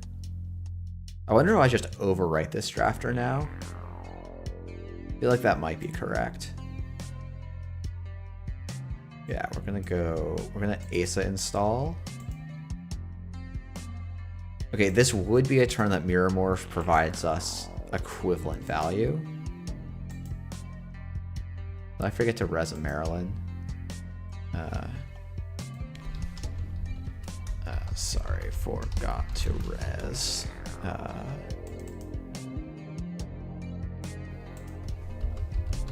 Counter C6. Okay, so 8 credits is not that many. Euler comes down.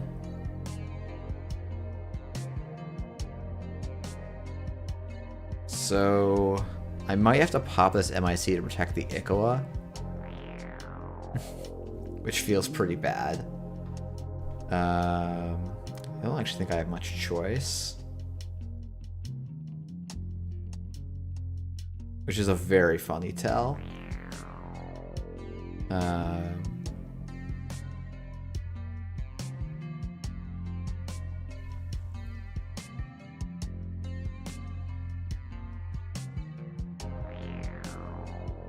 I like people experimenting with Euler.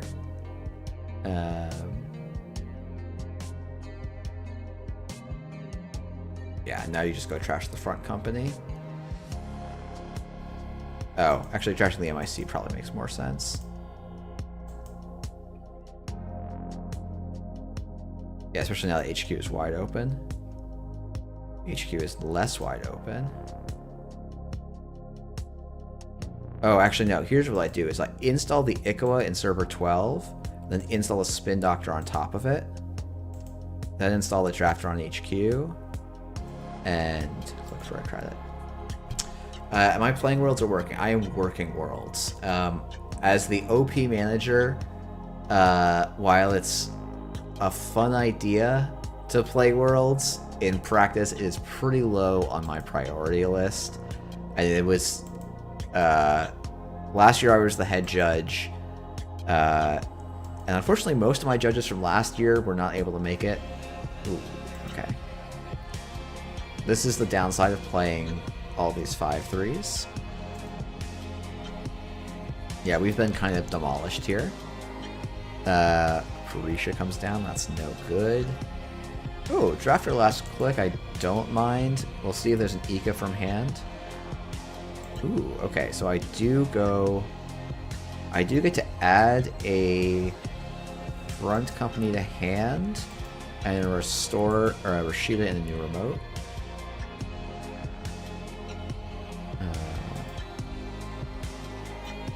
I get this back. We'll shuffle Maryland into R&D. We'll trash this to draw 3. Oh!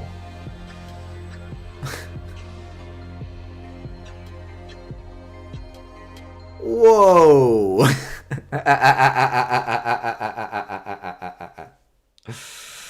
What a draw. What a draw.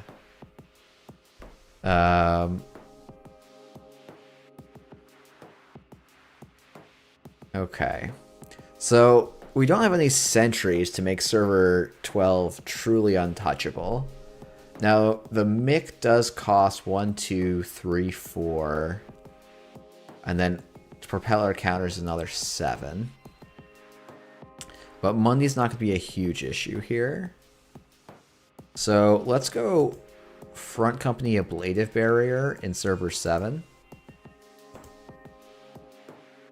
Fully operational is draw 2. Oh, there. I was like, man, I can't find any wage workers. It's a shame I didn't have slots for them. And yet here they are.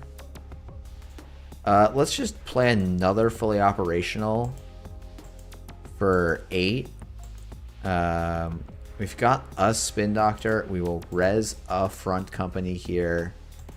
And then we will ditch a off-world office and a Maryland campaign. And we'll res a drafter here. We'll fire. Let's add a fully op to hand. And we will install a Rashida in a new remote behind an MIC. I mean, we're going to lose, which is the best part here. We actually are most likely, I think, going to lose, because this deck is just quite bad. A little surprised to see the run on the remotes. Okay. We'll draw 3, and then we will shuffle back 2 agendas there. Can I res this MIC? I cannot res this. Credit. Fully op. No, I don't think I can res this MIC. I think this Rashida was just some fun value. Coalescence comes down. Arizon is on 17 credits. Cannot tax him out. So we're gonna have to be pretty clever on how we actually win this game. So no ice is unfortunate. This will be wage workers in server 16. Res the wage workers. Install in server 11. Install in a new remote. The drudge work is fine here. Then fully op for 10. Actually, I need to draw once. Yeah. Again, we're asserting dominance. I need to get a restore back into play or an MCA.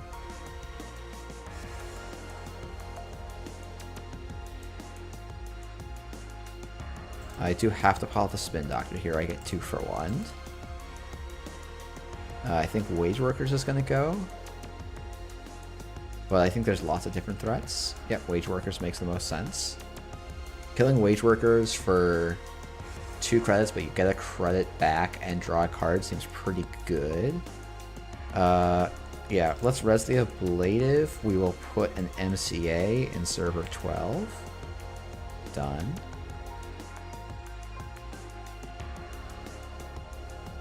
Propeller gets used. That's very good. That's actually a pretty relevant thing to watch. Yeah, I'll purge all them virus counters. DBS, that's gonna stay. I like that staying. That's very good. And I think this drudge work stays because we're not actually... It's not that relevant here. Wheels is not good. Okay, we'll put the Ico on the bottom. Problem is the opponent is on 7 points, so my outs are so slim here.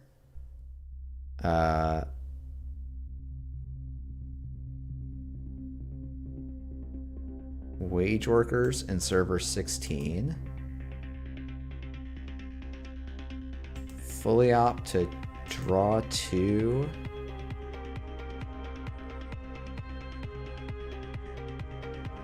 Gain $1 million. Res and click MCA. How does this deck score? Yeah, Kat, this is the thing. This deck doesn't score.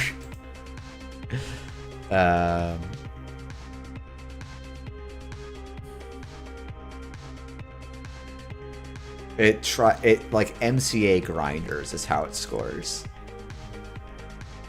That's its only scoring strategy.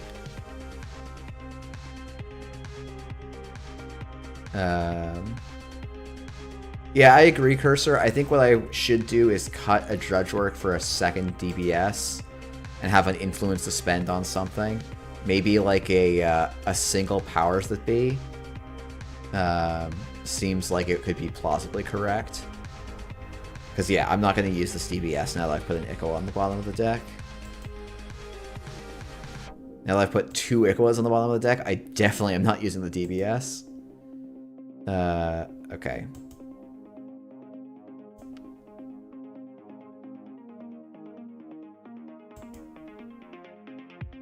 Click hedge fund, because our money is tight, because we haven't stuck any long-term econ. Arzon's Lou wheels, no good. No good, I say. How dare you come prepared for assets? An environmental testing gets the table, a simul chip, trashing a coalescence, getting an Ika, getting a Muse, yep, that makes sense. Getting an Ika to put it on the HQ drafter is my guess. Might be what I would do. Yes! Arzon knows all the tricks. And this is a 50-50 to lose the game. For the measly price of 3 credits. GG. I probably should put a Manic Arm in here.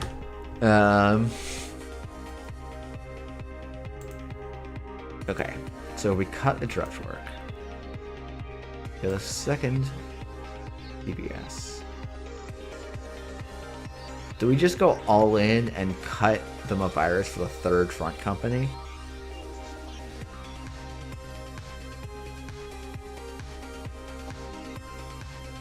We probably want a Manic Arm in here as well. Seems like it would be good.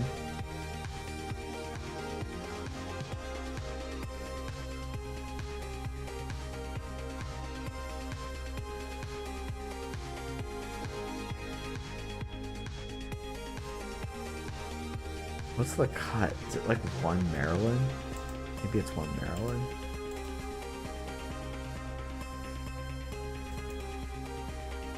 Hey, Alex. Yeah, that was a fun game. I was like pretty dead for most of that game, but it was a fun one for sure. I am glad as well that you included some asset tech. That's a cool Ari list. I'm glad to see people playing just like reg Ari. I'm glad other people are like sticking with it and committing when I've given up because I'm just not that good at deck building. And yeah, the DJ Lou, that was a rough one for me for sure. But yeah, my only way to score agendas after a certain point was to hope I could use up your propeller counter so I could like score behind a brand somehow. And that wasn't going to actually happen. My border control was basically in the wrong place. Actually, a 1x Thimble Rig might be kind of interesting here with the one floating influence. Have I tried Boz Q Loop Ari? So I tried it like 2 weeks ago. I haven't tried the newest version he just posted, which to me looks better. I think I'm going to make... Basically, I'm going to keep taking out UAVs. I'm like slowly becoming convinced that they're just not particularly good.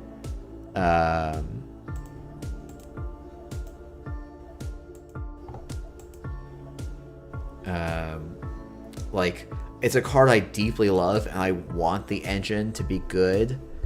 But I just don't think it's... I think it has some inherent reliability issues. I do also think cutting down to 2 environmental testings is probably correct. The thing that I don't like about Boz's list is that he cuts the environmental testing and then does 4 other situational econs. How do you afford brand MIC in Boz's list? That's a good question. I think you don't. When I look at this list with some... Oh wait, this is Man the Moon's list. This is like basically boring lat, but just in Ari. Let's go see if we can find... Actually, Bottom did publish these, so let's just go and find them there while we're waiting for games. Yeah, I mean, this is just lat, but in a more fun ID, right? I guess the Muse Aesop's engine is different. A single coalescence I like. I think that makes a lot of sense. -1 propeller, +1 pressure spike, +1 Eka. I would definitely go +1 Eka. That makes sense to me. I would still play 2 propellers.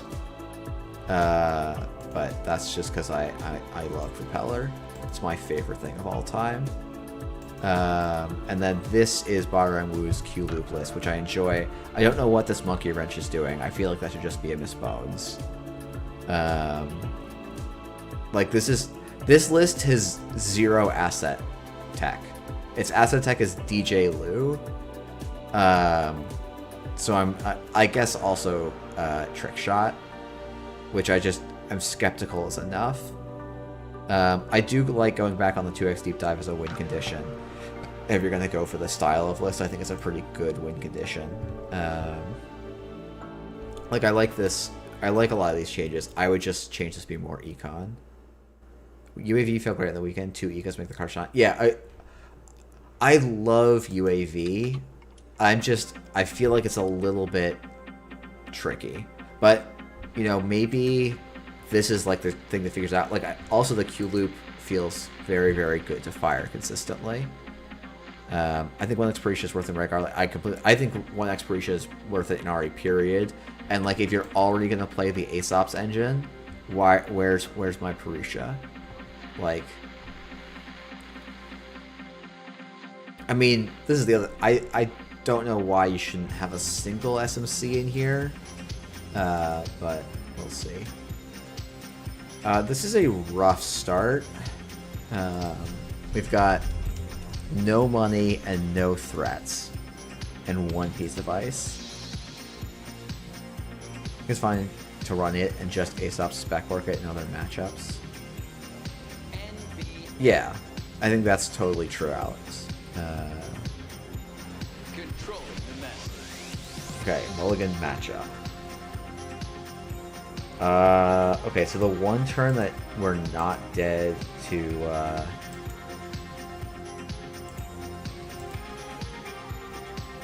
Bankar is turn 1. So we're just going to go for this line. I don't like this line. I think this line sets us up for failure. But I think it's the line to play with this hand. We only res the MIC if there's diversion. Under no other circumstances do I res this MIC.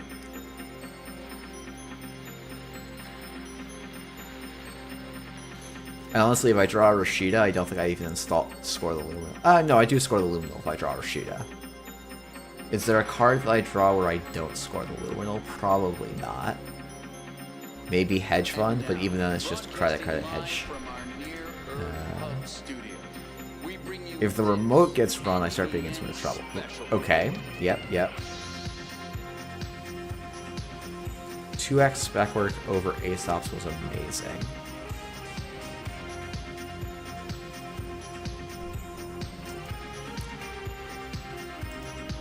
Yeah, I have long been on that theory that you should be playing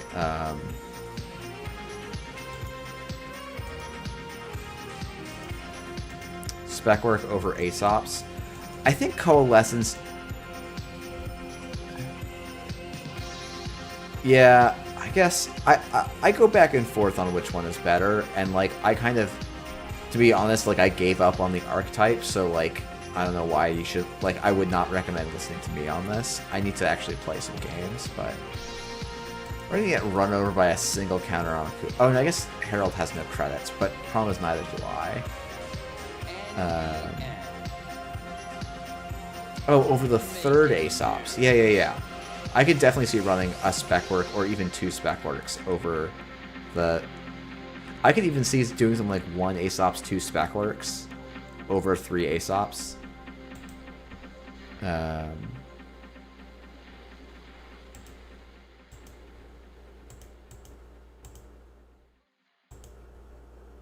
there's a part of me that wants to over-install, like just Spin Doctor over the Off-World Office here. And yeah, the Anacam's interesting.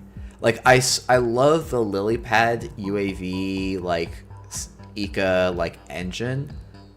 But I could see why playing Anacam when you have Trick Shot is just better. And, like, it's the same velocity. It's the same number of cards drawn, but it comes down for cheaper. I like that I'm playing Prison Asa, and I've scored 4 points in 4 turns. We'll become Prison eventually. We will become the Prison. I did include a single... Okay, I did not take them to fire, so thank goodness. That would be rough.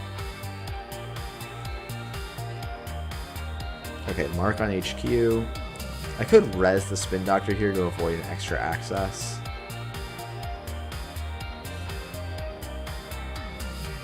This Gatekeeper is not good for me in multiple ways. The Abagnale is actually going to be good against an MIC lockout on HQ. But my opponent being at 0 credits just keeps me that worried. Memory gets tight without Lily. Yeah, that makes sense. But, you know, if you're playing the Arzon style list, you're not playing... Like, you're less dependent on your MU. Okay, so we are just going to trash the info bounty, I think. It feels awkward as heck, but I think it's correct. Hedge fund. Yeah, we'll go DBS on a Gatekeeper, and then we'll trash this.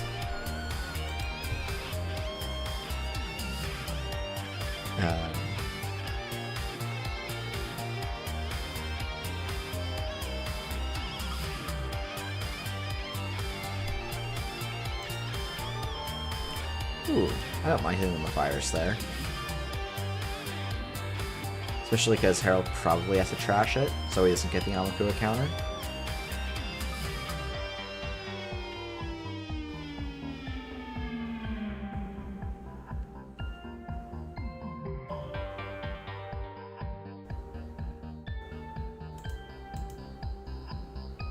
Yeah, the credit kiting and then having to manually clear the tag seems wrong to me. Oh, but don't make me choose. Okay, so we're just not gonna... We're gonna get low value stuff this turn, I think.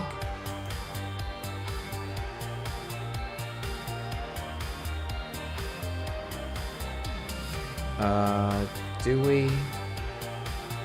Yeah, because I think I want to be able to draw next turn. And 9 credits is enough to, like, play out this turn.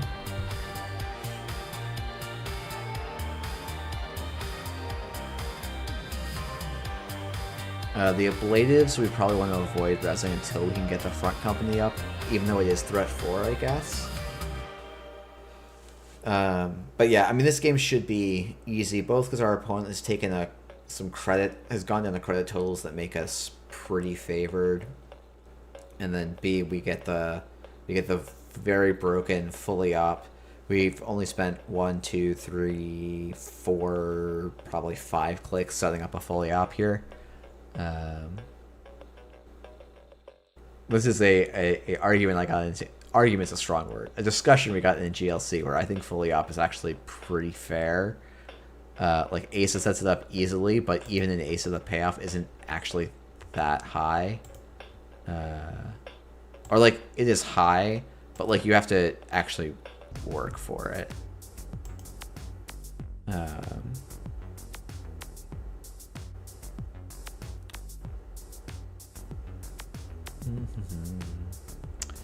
I overwrite that wage workers, I'm not too happy.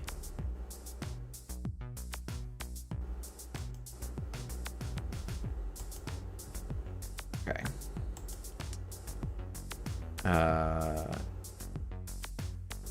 We're doing. I think you do the order drafter border control. Maybe that's wrong.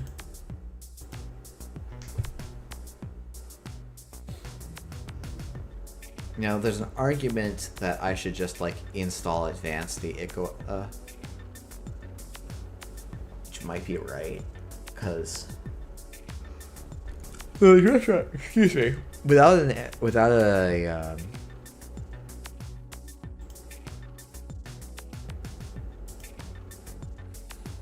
so I could res this ablated just to get them a virus back. But without the Mana Garm actually in hand, the drafter doesn't actually help me score. It does let me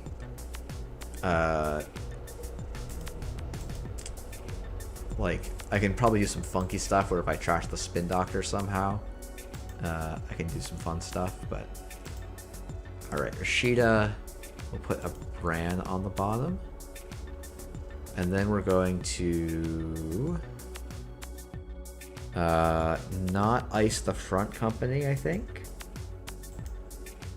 So I think it's going to be Ikoa in server 5 with a Bran. Maryland in server 1. Front company in a new remote. Hedge fund. Res a front company. And these are not fun runs for Herald.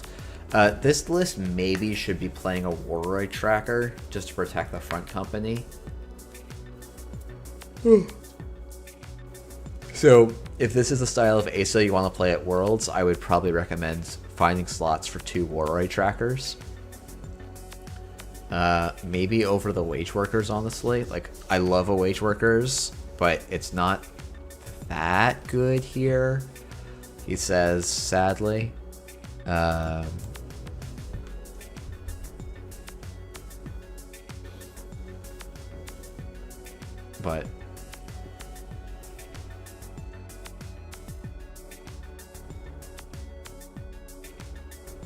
I think we're set up for a good spin. I should say, if you're thinking of playing this at Worlds, don't. I mean, that's the correct answer, because if you want to go to time, I think this deck will go to time way more so than other decks. Do I want to res the Bran here? Probably. I don't want to... Actually, what am I risking? Not much, but... And the credits might be important, but I think we can just res the Bran.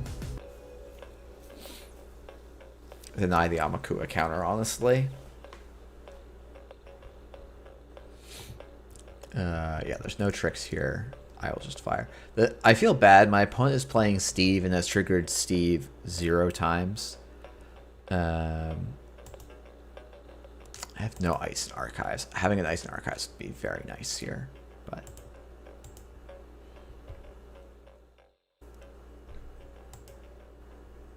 Okay. That's nice. So we're just going to fully operational, gain 10 for a click. Yep, don't worry about it. Fully operational is 100% a fair and balanced card. Don't think about it. I've only played 2 of them for, what is this? 1, 2, 3, 4. Yeah, I've only triggered it 9 times. So for 2 credits and 2 clicks, and also best case 1, 2, 3, 4. So best case, I've spent 6 clicks to gain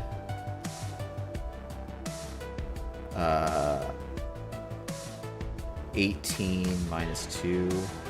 6 clicks to gain 16. It's actually not. That's like 2.5 credits a click, which is like that is a strong engine. But it's also an engine that the runner could disrupt by just trashing some of my cards.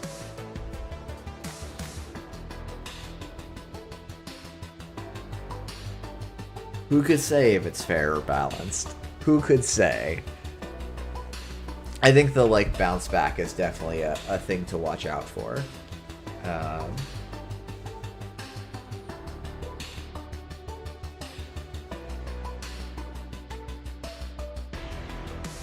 Man, okay, so there's what's this card called?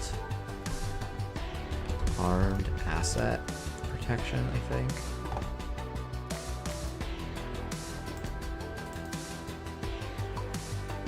This is a very desperate run. There's not even Hermes down. So this says 2 to play, gain 3, then gain 1 for each of your face-up card types. How different would this be if it did not have the gain 3 and then said gain 2 for each card type among face-up agendas and archives, and any of those cards are agendas gain another 4? Like, does that change how we look at this card?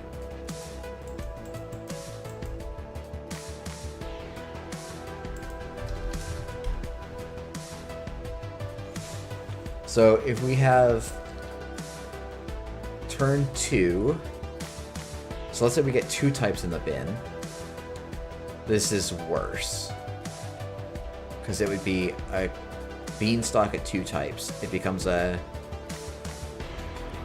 restore at 3 types, and so this matches at 3 types and then gets better at 4 types, which are ice, operation, upgrade, asset. And then agenda is the forbidden 5th flavor. Arm feels like a card that only makes it doesn't even work with knapsacks, right? Because it's not. Oh, it's gain 1 for each. So it technically is. Wait.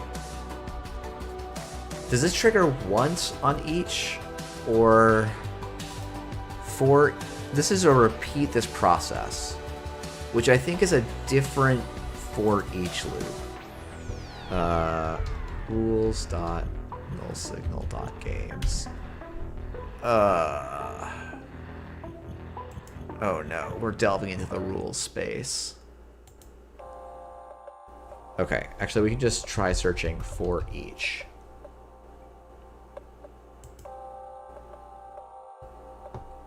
"21 matches. Okay.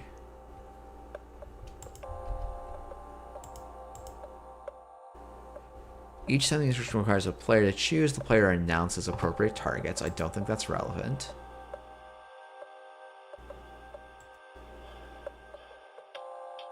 Some abilities calculate a quantity using phrases like for each or every plus. Anytime such a calculation result is determined at the time the cost is to be paid, the result is taken as an aggregate. So the paying of the cost of whatever is paid. Server, oh wait, this is paying costs though. So this might not be irrelevant. The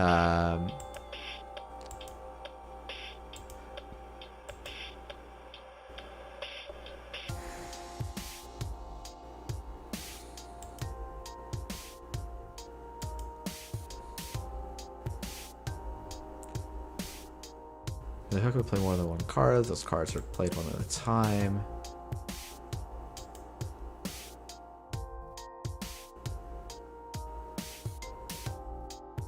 So I don't think this is a conditional ability with a trigger condition.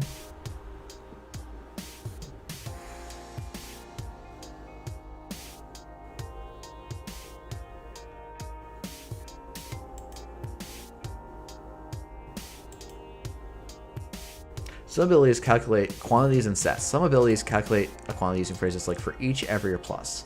Now, quantity is calculated this way for the purposes of listed 12.12c. The resulting is aggregated the value that is calculated. Only a single instance of that effect takes place.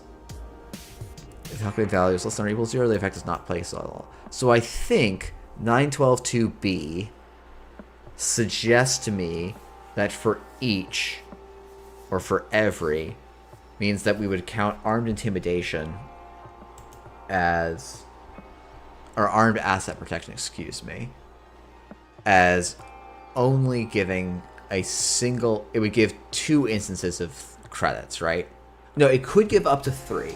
So you could get 1 instance off of the gain 3, 1 instance off of the gain 1 for each type among face-up cards, and then potentially another trigger off of, if any of those cards are agendas, gain another 2. So this might be worded as having 3 separate triggers, because I think that is...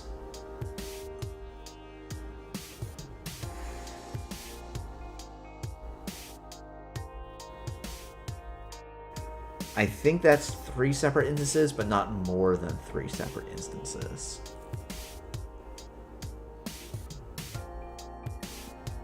Man, what a weird set of rules.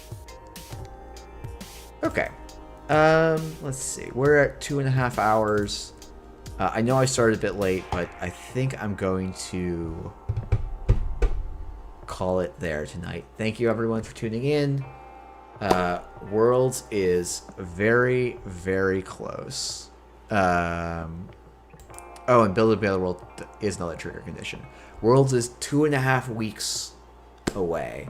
I hope all of you have bought your tickets, have bought your lodging, have bought your travel, sort out your travel plans. I hope none of you need to order stuff for Make Playing cards. They are closed for a Chinese holiday. I believe it's the Golden Week, it looked like the translation. But yeah, people should buy their Worlds tickets. I hope I hope we don't have a rush of people that buy tickets the last second, because I may have made certain estimates on attendance. Yeah, Kat, if you... it's might technically be possible if you have your art done like tomorrow. We can chat, Kat. We might be able to... There might be a way for you to get stuff to Worlds in time. But it's going to be very, very tight. I had to put a card order in for some top-offs yesterday. But yeah, we'll chat in the DMs. Anyways, see y'all next week. We'll play some more Netrunner. Maybe after Worlds. I'm like, don't want to move away from Standard for a bit. I do also want to finish making I want to get back and finish that custom set we worked on like a year and a half ago. I think that'd be a lot of fun. We did a hangout in the Snare Bears where we rated Trash or Bustos on some custom set cards, and I think that'd be a fun thing to do with the